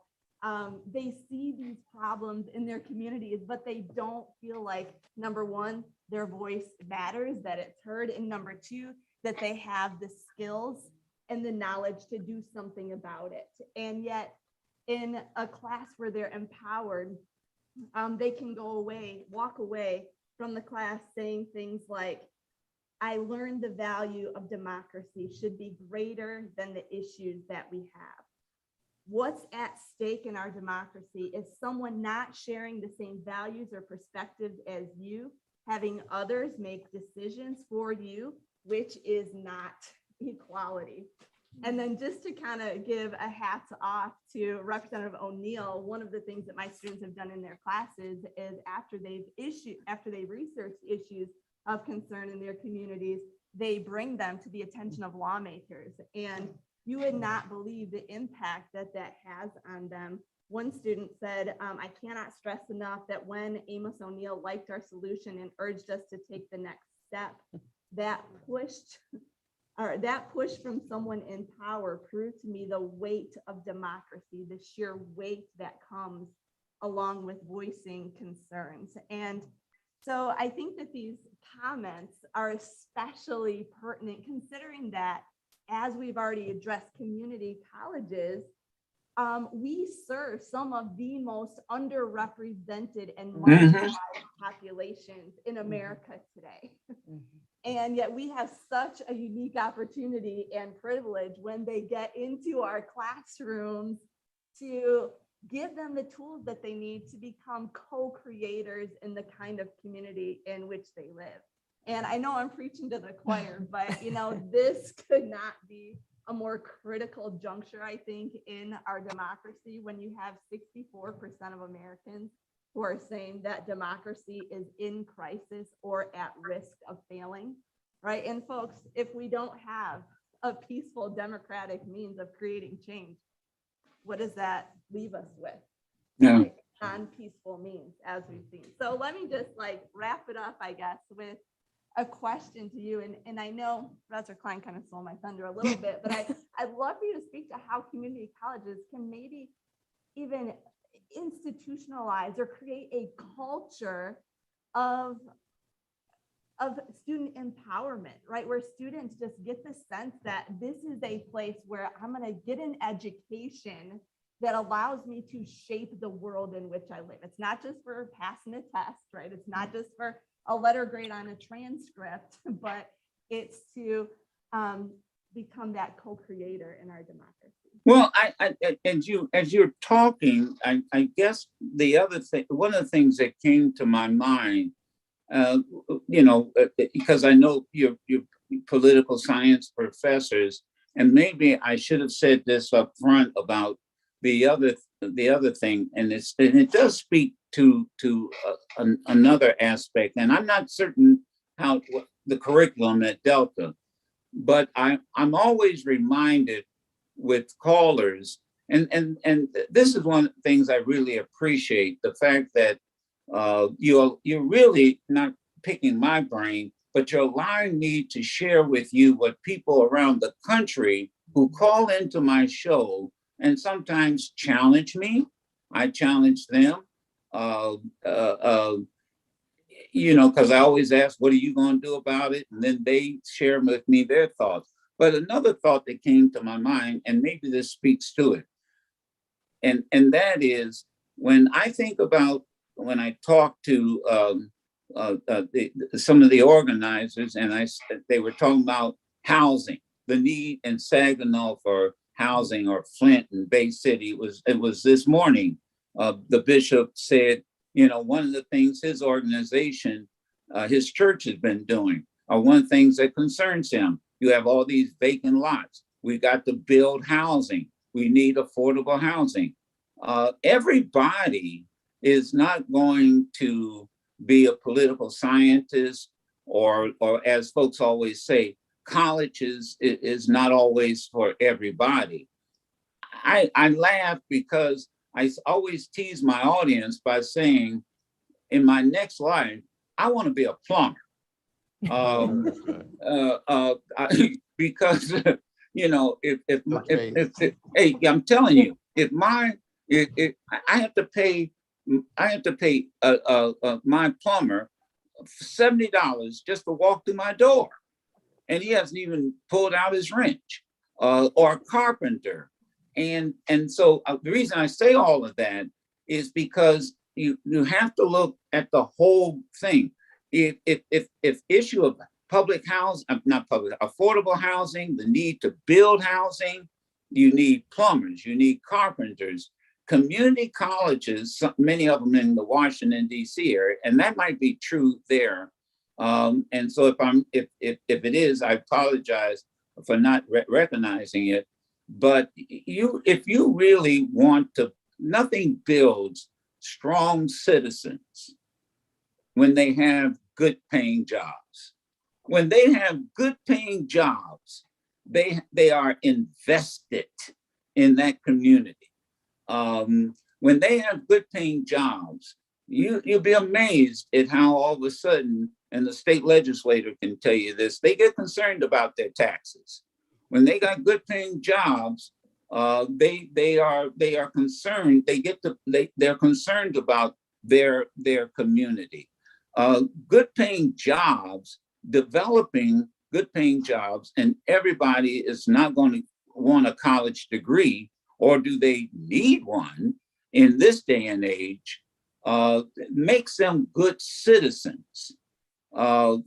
It's very hard, and I believe this to be true. It's very hard to be politically active and politically engaged when you're trying to put food on the table, or you're out here working.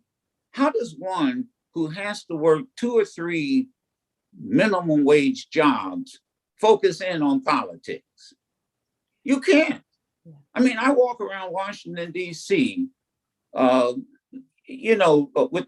this, 170 some pounds, and go into the grocery store and oh, hey, Mr. Madison, you don't look well. What's going on? Well, I'm on a hunger strike. Oh, I didn't know that. Well, that's because the person is left, is working all day long, and they're not focused in on politics, which, by the way, leaves this whole thing we call politics in the hands of people who have a lot of money, a lot of money and a lot of time and resources. And they're the ones who end up controlling the political process. So I say that because community colleges don't always have to lead towards a degree. It could lead towards a certificate. My son, for example, started off at Howard University, and then he decided, to my dismay, but it worked out for him. He decided, I don't want to go to college anymore.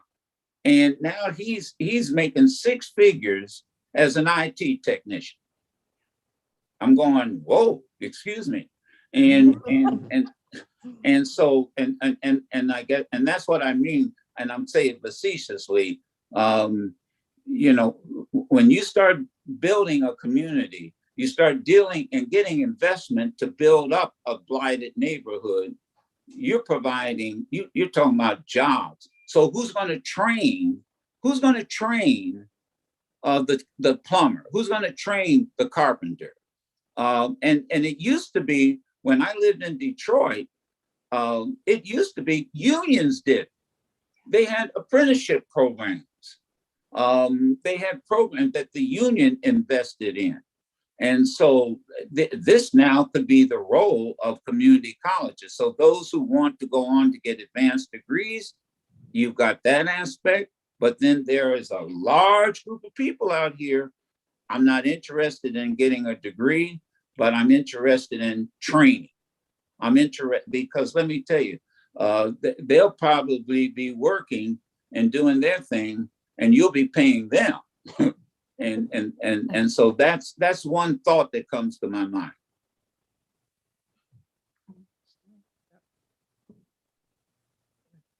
Hello, Mr. Madison. Thank you. I mean, I don't know. Does that make sense to y'all? Yes. Yeah. Yes, it does. I mean, that's what I mean by finding out what people want. You go into a neighborhood, these may not be, and you prize, and I prize education, don't get me wrong.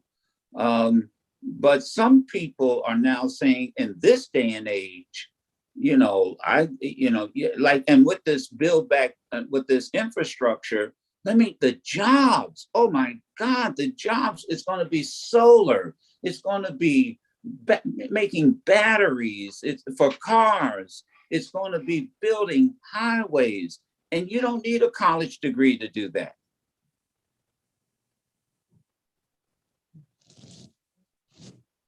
Hello, Mr. Madison. Thank you for sharing your wisdom with us today. I was very interested in your comments about the push against teaching comprehensive American history. Oh, yes. So do you think that there should be counteraction to increase teaching or to start teaching comprehensive American history in public schools K-12? You asking an activist that? Yes. Oh, no, I mean, yes, to answer your question, there has to be. The people and I only go by what I see in the news media, where these Board of Education meetings get disrupted over people who, in essence, argue. They hear something on, and I hear it all because I've been in this talk radio business, and by the way, talk radio or whatever the platform, broadcasters who you have online listening or in there, it's a platform. And so they hear something on a broadcast platform, they show up at a meeting, and then they start arguing. And let me say it this way. I've been hearing the argument, I really don't want to teach African-American history because I don't want my child to feel guilty about what their parent or grandparent or great grandparent went through. Now, my immediate reaction to that on my show is, so wait a minute, your child's sensitivity is more important than my child's sensitivity. And so if I teach, let's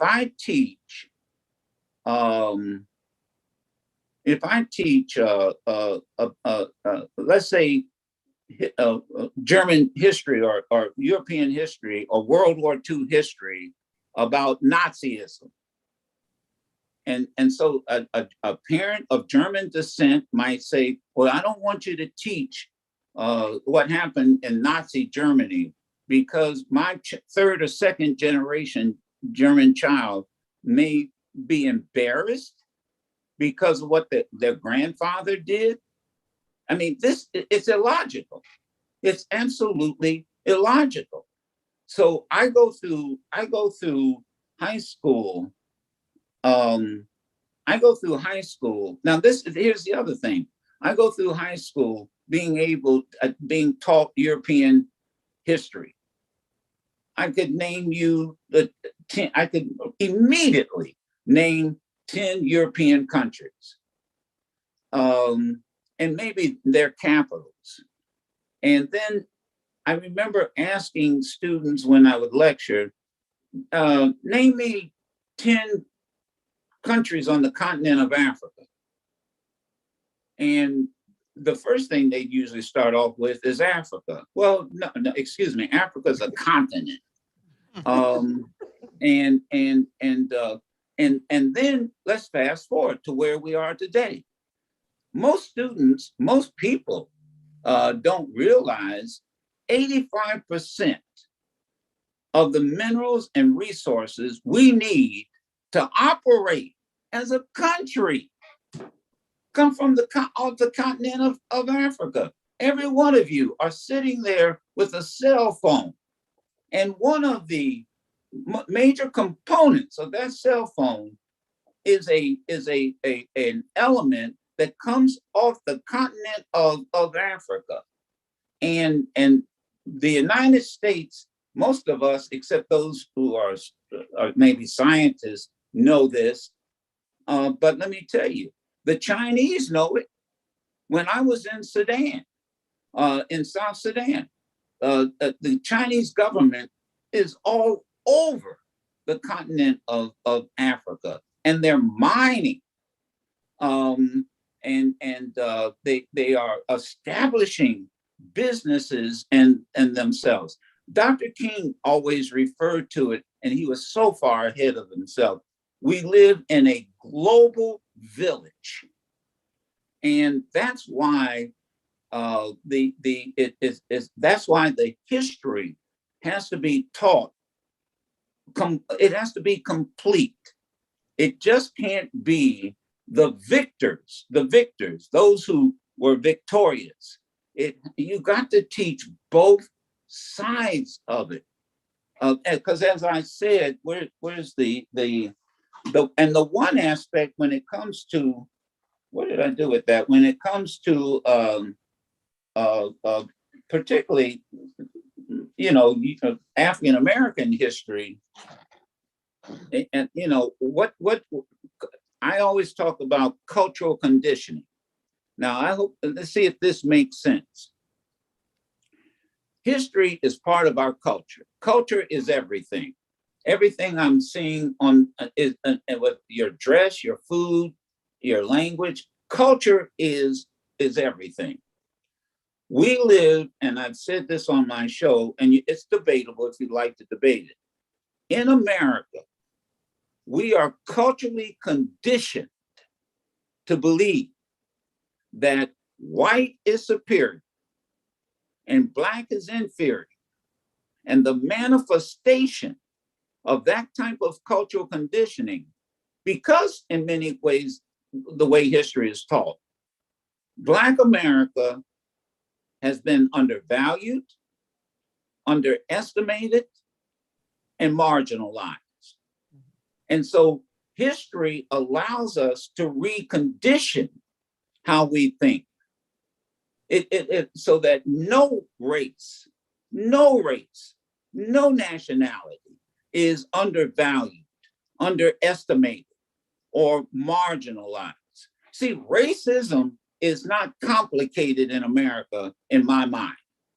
It's based on undervaluing, underestimating, and marginalizing a group of people.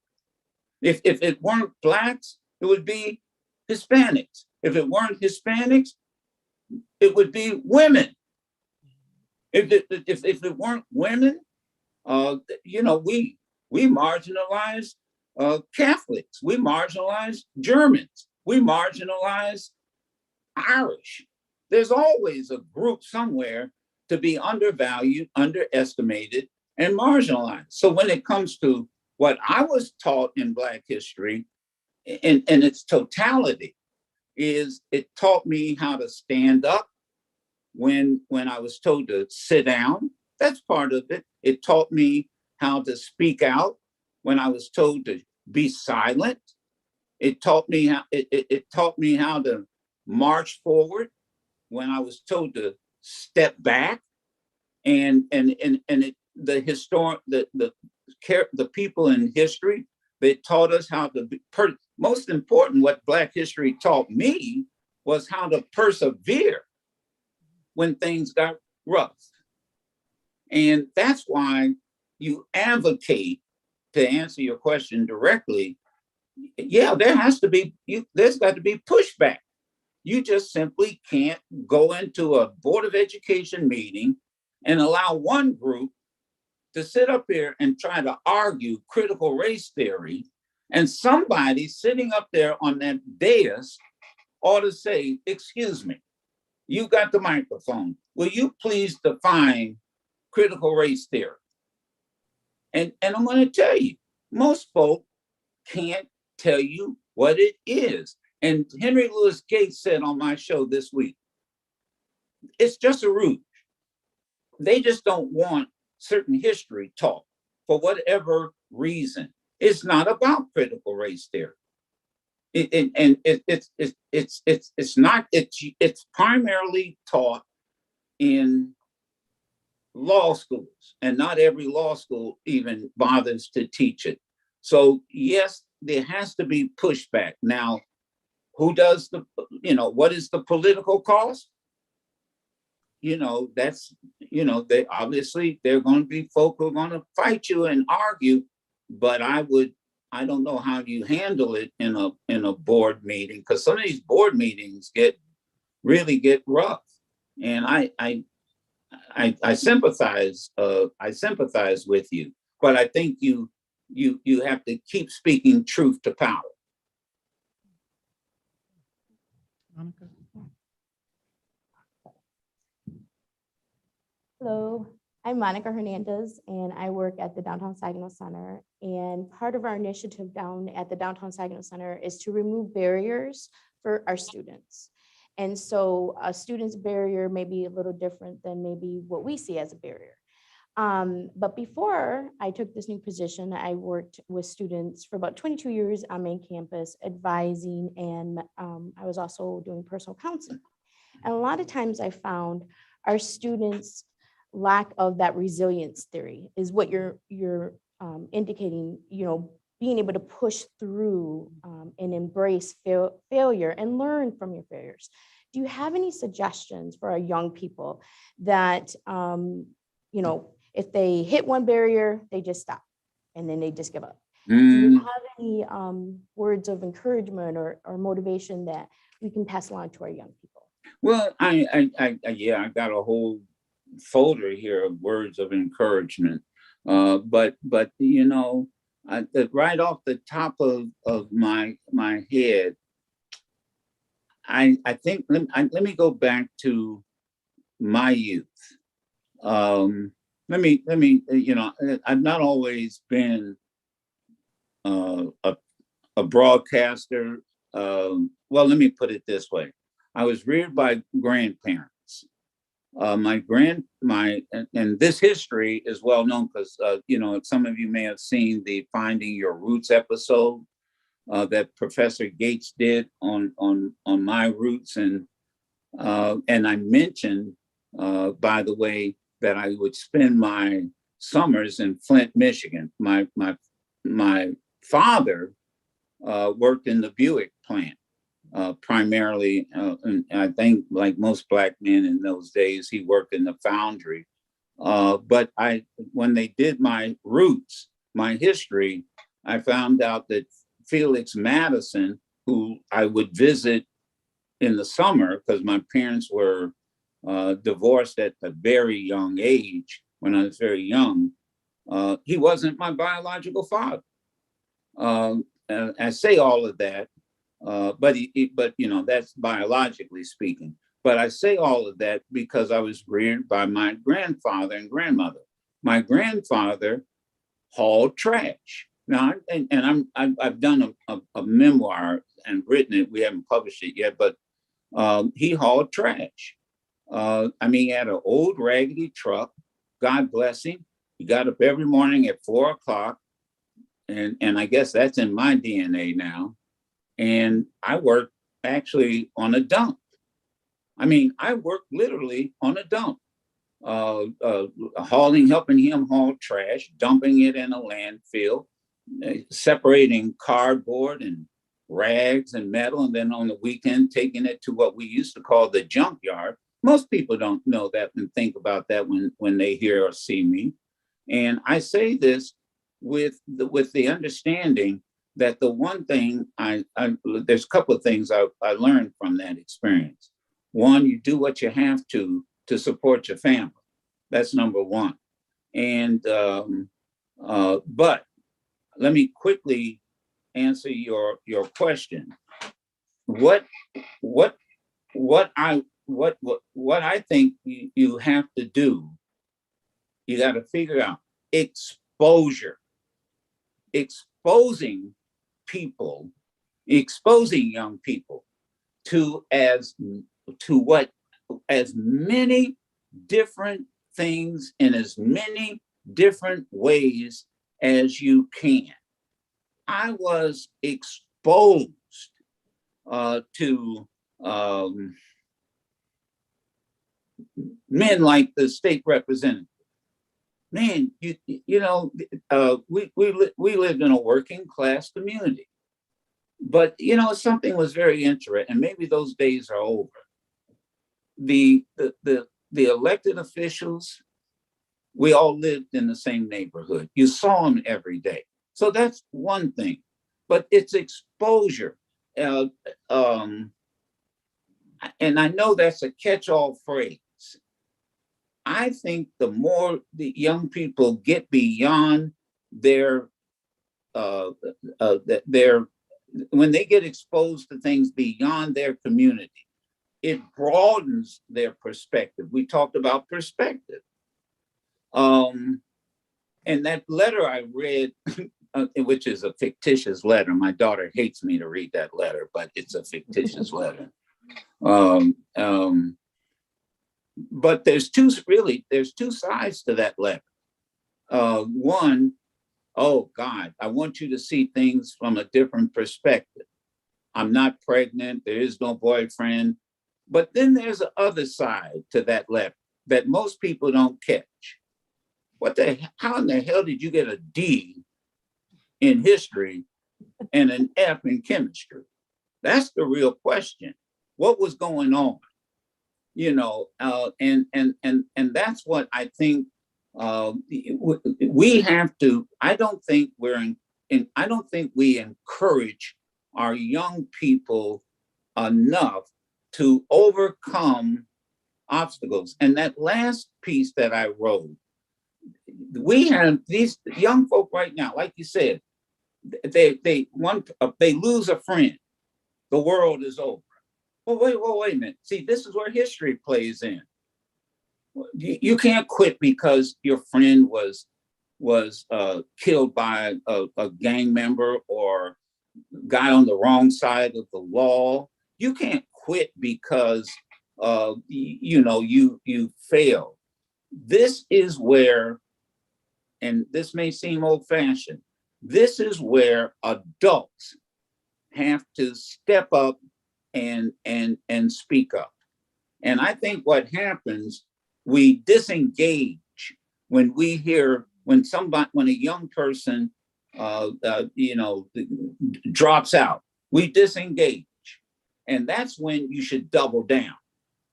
That's when you should double down. But I would also add to that exposure. And it doesn't have to be, you don't have to take them on a European tour. Take them to a Michigan State campus. Maybe in the summertime. Let me give you an example, something Rosa Parks used to do. A good friend. In the summer, Rosa Parks would raise money. Now listen to me. Rosa Parks would raise money. Most people don't know this. And she would get a group of students. They'd get on a bus, like a tour bus, a Greyhound bus, and she would take them in the summer to historically Black colleges and universities. And many of those kids, who were kids then, are now young adults, and they would go to Fisk. They came to Howard. They would go to Morehouse, and they would take maybe 2 or 3 weeks or 2 weeks and travel from university to university. Now that's just one suggestion, and sometimes and you may have to take one of the bad kids with you, but you might turn that child's life around. That's okay. I mean, really. And let me tell you, and you know what I'm saying? Because it's because when I talk about my grandparents never set foot on a college campus. Matter of fact, never set foot on a college campus. But it was the people in the community. It was the organizations in the community. It was the church in the community that said, that embraced me, saw whatever potential that I didn't even see in myself, and exposure. But think about that. I mean, you're talking about, as I think about it, why not do what Rosa Parks did? And first of all, these kids were thrilled to be and she would actually ride on the bus with them. She would ride on the bus with them. But it's exposure. And so you have to be creative, especially because now let's be honest, most of the exposure, let's be honest, the young people, come on now, they're in that room and listening. The most of the exposure they get is on that, where is it? That device they're holding in their hand. There's nothing that frustrates me more than to be in a room with a group of young people and all they're doing is their necks are bent over and they got their head into this device and everything is virtual. Everything's virtual. And that's their exposure to the world. Sometimes you got to touch something, see something, and feel it. Look how difficult that we're finding out, and just how difficult it is now, because I imagine you're going through the same thing with virtual learning. I know my grandson, 15 years, his first year in high school. I mean, he went berserk. He went crazy. Because all this virtual learning. And then when he was exposed to his campus, exposed to his teacher, when he was able to physically see the track field, the classroom, the teacher, he just blossomed. It's exposure. Thank you. I think, and maybe that might be where some of y'all may want to get together with the churches, pool your money, and maybe, historically Black colleges right now are thank goodness, are getting the kind of attention that they should have been getting long ago. And man, you take a kid from Saginaw or Bay City or Flint, and maybe they've never been outside their neighborhood or outside their city, except with their handheld device, and you put them on a bus and you go down to North Carolina, or you come down here to Washington, to Howard, and oh, you never know. You never know how what light turns on in their head. Mr. Madison, Julian, who is our young CEO for the magazine, has a question for you.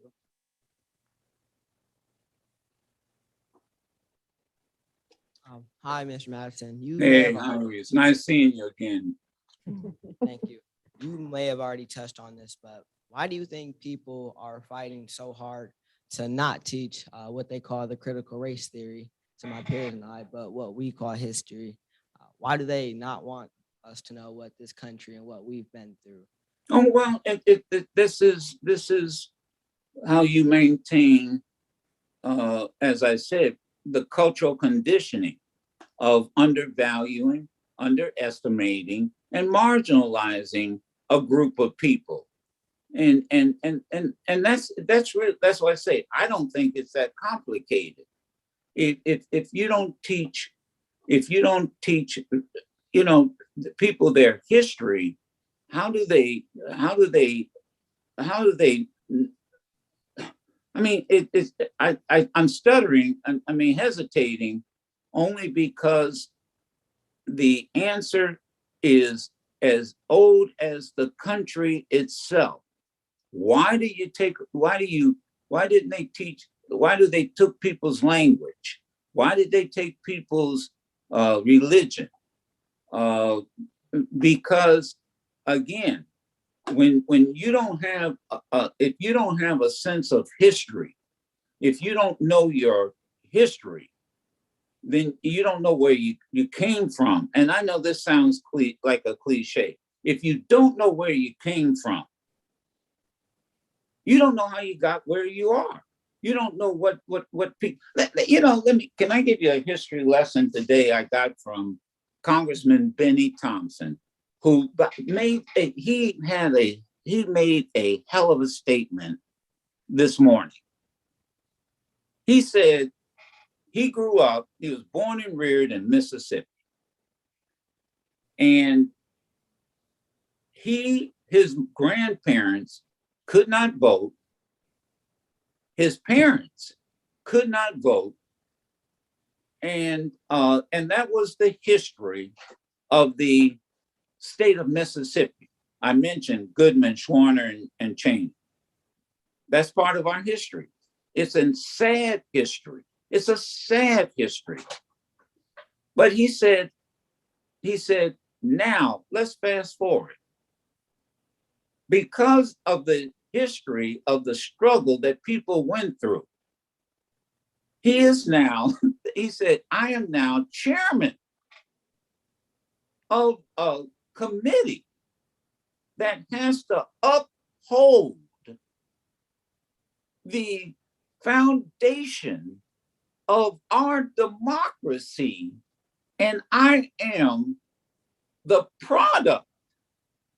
I am the ascendant. I have ascended from a legacy where my parents couldn't vote and my grandparents couldn't vote. And he said, how ironic that now I'm in a position of power, and the very country, the very government that wouldn't let my parents and grandparents and great-grandparents vote, I now have to save this country. History is, in large part, it gives you a sense of value. It gives you a sense of who you are. And so there are just a group of people out here, let's just face it, that they don't want you to have that power. They don't want you to have that sense of value because you know, I'll close with, I'll answer your question this way. One of my favorite quotes from Dr. Martin Luther King Jr. And it's not about, I have a dream. I wish folks would just stop that. I mean, I don't mean stop it, but gee whiz, but one of my favorite quotes is Dr. King in a sermon said that the two most dangerous things, young man, on the planet is sincere ignorance and conscientious stupidity. The two most dangerous things on the planet, sincere ignorance and conscientious stupidity. Not knowing is dangerous. Not wanting to know is dangerous. And then the other danger is folks who know better and they conscientiously spread lies, mistruths, half-truths, ignorance. That's very dangerous. And I think, unfortunately, that's where we are at this point in time. But I think I think it's going to change. I think yesterday was an amazing, and I'll say this, I am so glad that, and this isn't about being a Republican or Democrat. I think it was that speech that President Biden gave. I don't know if we'll appreciate it now, but I bet you in decades to come, that speech is going to go down in as one of the iconic speeches of our time when he made it very clear. Look, there are truths and there are lies. And that's what history has to address. It has to address truths and it also has to address lies. Because when you get the truth, people can deal with it. When you tell a lie, that's when history gets distorted. And there are people who conscientiously, there's the danger, the second part, who conscientiously want to lie about history.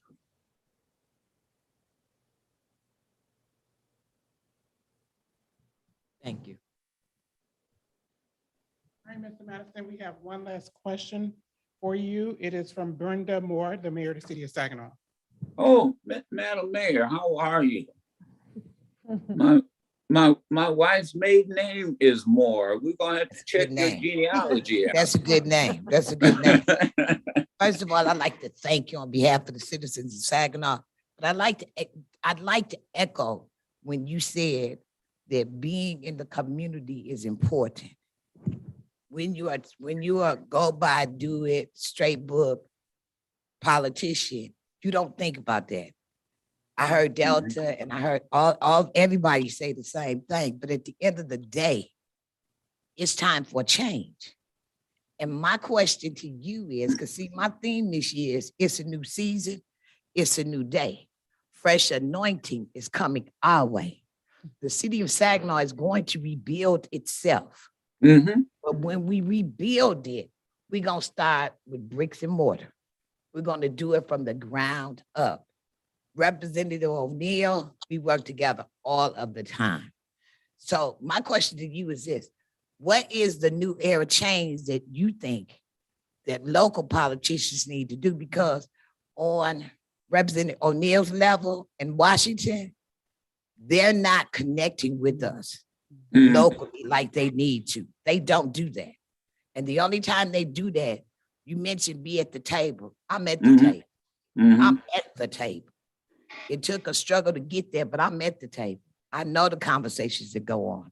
So my question to you is, what do you want to see, or give me some suggestions, because I want to make our city better. No. I'm going to make our city better. because I'm claiming it. See, if you just If I had to, and again, I'm just going to give you my visceral reaction because I agree with your goal, your passion, and all that.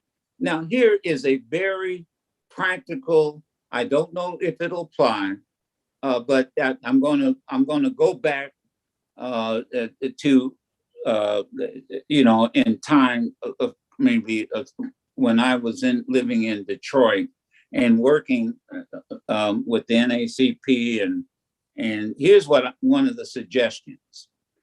There is a disconnect. You're right, from local up here to Washington D.C. And there is, and people don't understand that. Working folk don't understand, and they don't see how hard it is to get that connection. There's a lot of lip service, but one of the things you may want to think about is where you get community people, because there's nothing, as you know, that Washington hates more than anything is to see a mayor, a state representative. They'll push you guys off. They'll, oh yeah, okay, lip service.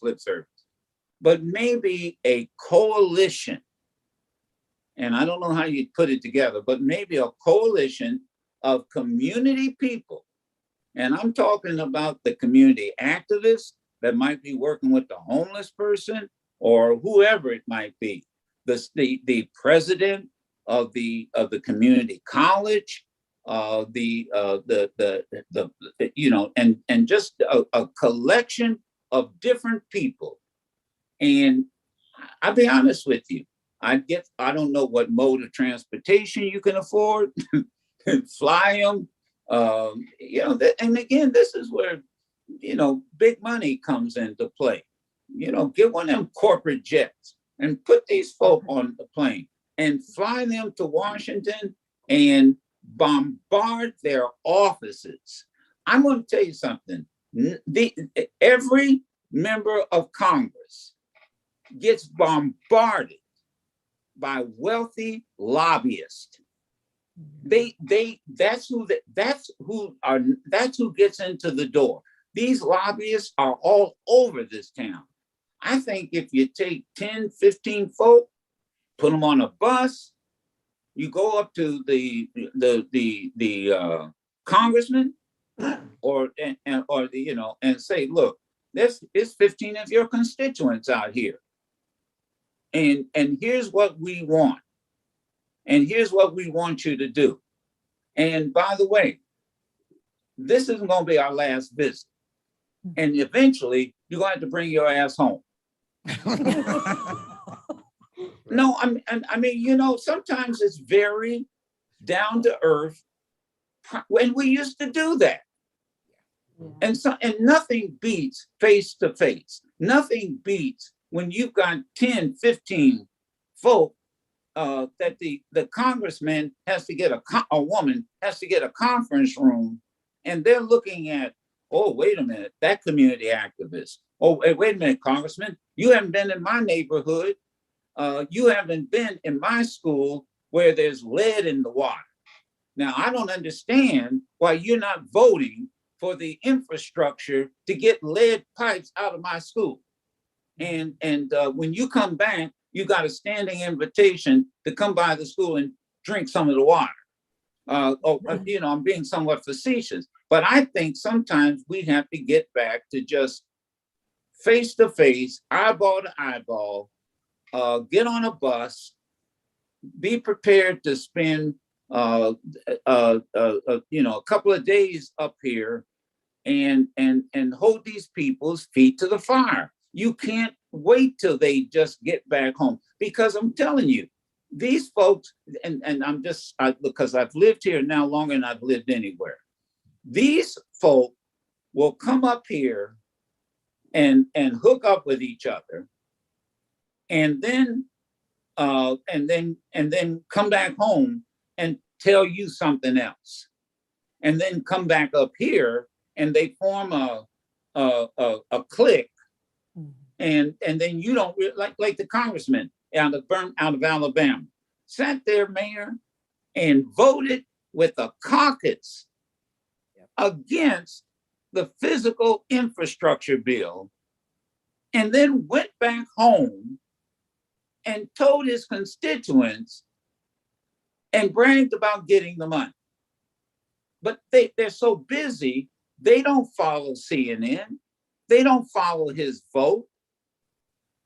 And so that's how I would answer that question, that maybe coming out of this discussion, Mayor, might be, you know what?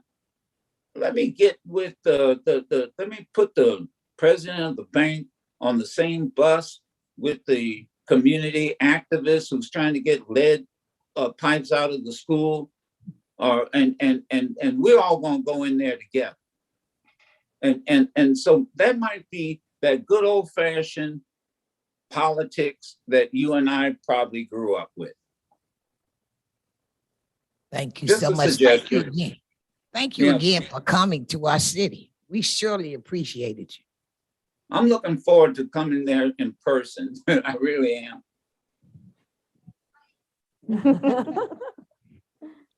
All right, so I want to thank our panelists for your questions and for Mr. Madison for asking our question, and our audience members here who've been asking questions. We're going to bring our panel to a close, but in closing, I thought it might be appropriate to, as we look upon celebrating Martin Luther King Jr.'s birthday, to share one of his quotes that he made during his I Have a Dream speech. And I thought it was just appropriate based on the things that Mr. Madison has shared with us. He said, "Now is the time to make real the promise of democracy. Now is the time to rise from the dark and desolate valley of segregation to the sunlit path of racial justice. Now is the time to lift our nation from the quicksands of racial injustice to the solid rock of brotherhood. Now is the time to make justice a reality for all God's children." So, Can I add something to that? I hate to interrupt such an eloquent quote, but can I say this? I'm because of Martin Luther King Day coming up, I'm gonna tell you something Martin III said on my show. No celebration without legislation. okay. Now, let me tell you, I mean this seriously. We're gonna, I know folks are, I'm not, Martin III said, Martin III said that that we shouldn't be celebrating if we don't get that voting rights legislation passed. There shouldn't be any celebration. There shouldn't. But that I don't want to take away from your quote, and I know you are all set to get that last speech quote, but I just wanted to throw that out there to think about it. The next 11 days. Well, you have the last quote here, so we will move on. Really? Yes, you do. Okay. What is that? No, I was saying you have the last comment. You can make the last comment. Yeah, okay. Absolutely. Right. So we're going to move on to our last two agenda items, which is remarks and call to action from Mr. Carl Williams, who is the Vice President of the NAACP and past state representative, Democrat here in the city of Saginaw. And then we'll have a benediction by Reverend Christopher V. Pryor, pastor of Victorious Believers Ministry, Church of God in Christ in Saginaw, Michigan.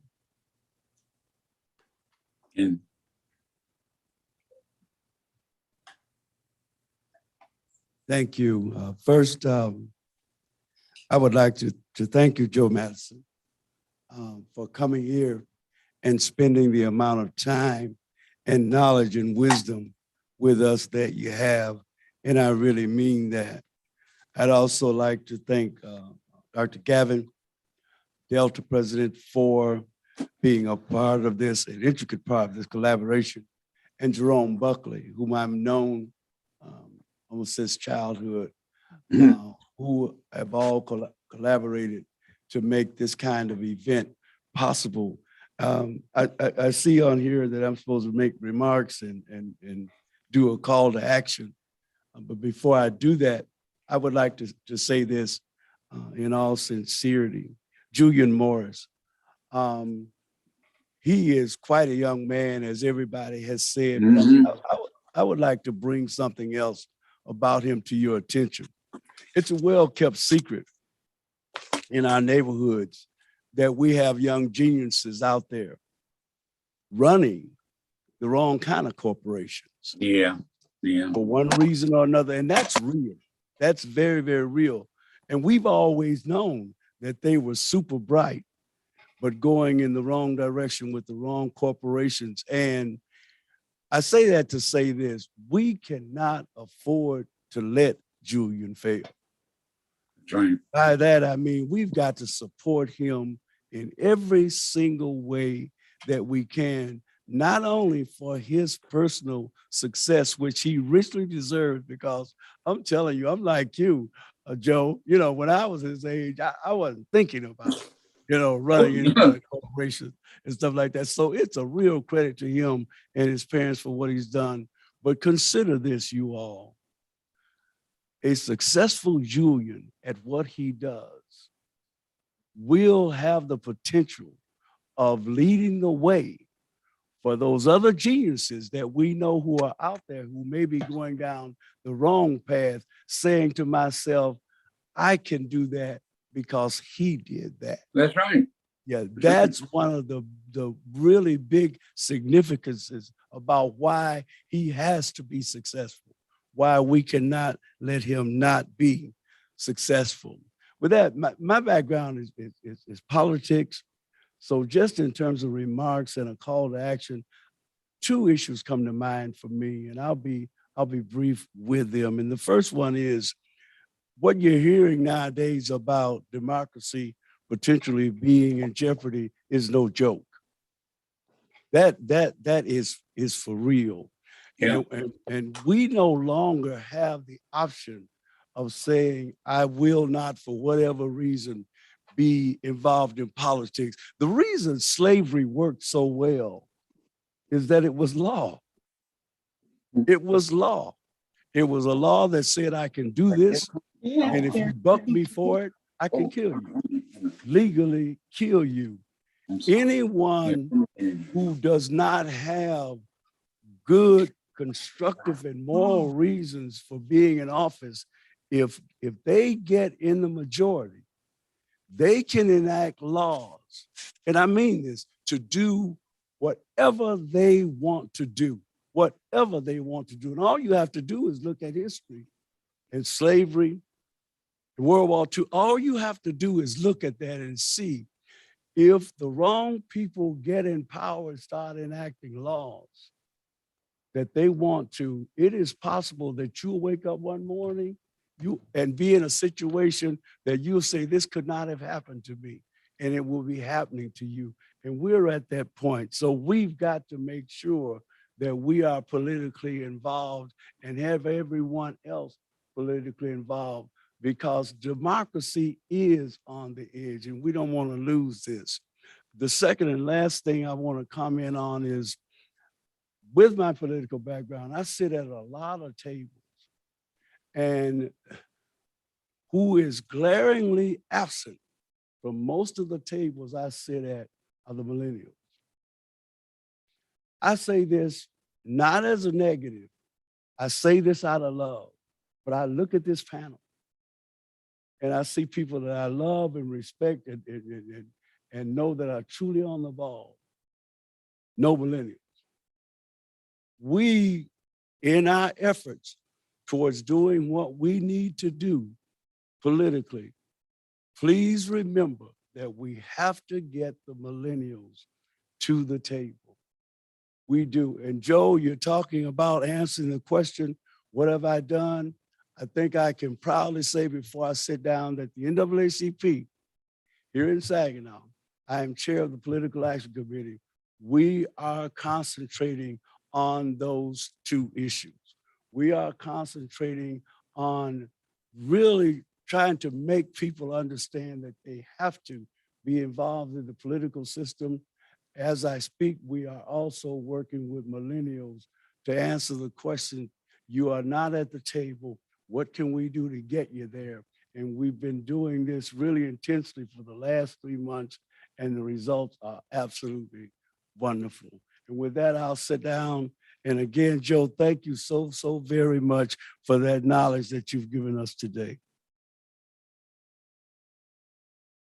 Well, it's been a wonderful presentation. We've enjoyed what we have heard. Again, our hats are off to the Michigan Banner, Mr. Jerome Buckley, who has done a phenomenal job, the entire team that has worked so hard. We celebrate those who have been on the panel.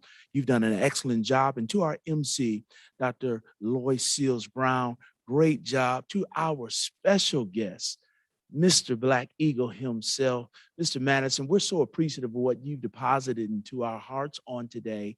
And so we're grateful. We take every message that we have heard that has challenged us, that has inspired us to continue to move forward. And so we're grateful, and we look forward to the opportunity when you will come and be in the great city of Saginaw. With that being said, we will go to the throne of grace. Our kind and gracious Father, we thank you for your goodness. We thank you for your mercy. We thank you for this day, for you are the King, eternal, immortal, invisible, the wise God. And so we come together in prayer, in unity. We thank you for the uprising of what not only you've done, but what you are doing. Father, we pray for those who may not have a voice, those who are marginalized. God, that we would unify and speak out and come together. We lament, we pray, and we fast for change. We thank you for celebration as we continue to pass through legislation. We thank you for sacrifice. We pray for strength, even for Mr. Joe Madison, as these 61 days have come. We thank you that things are turning around for our good, that our voices are heard. And so, Father, today we pray for not only being a unit, but we understand why, and that is for unity's sake. We pray that you'll continue just to move our hearts closer to you and to do what you do. Let us love what you love and hate what you hate. Father, that we'll be careful to give you the glory and the honor. In Jesus' mighty name we pray, amen. Again, thank you to all who have watched. Continue to stay tuned to the Michigan Banner for all the upcoming events and to read and to empower and educate. Thank you and God bless. Thank you, guys. Appreciate it. I'm going to have to sign off now, so I guess it's okay. Okay. All right. Thank you. Goodbye, Mr. Madison. Yeah, and I hate to end on a sad note, but you Sidney Poitier died. Yeah. Yeah, unfortunately, but anyway, thank you guys. I hope it worked out well for you. Thank you, Joe. Bye-bye. Pastor All right, Coleman, God I'll be in bless. touch with you, bro. Please do. Okay.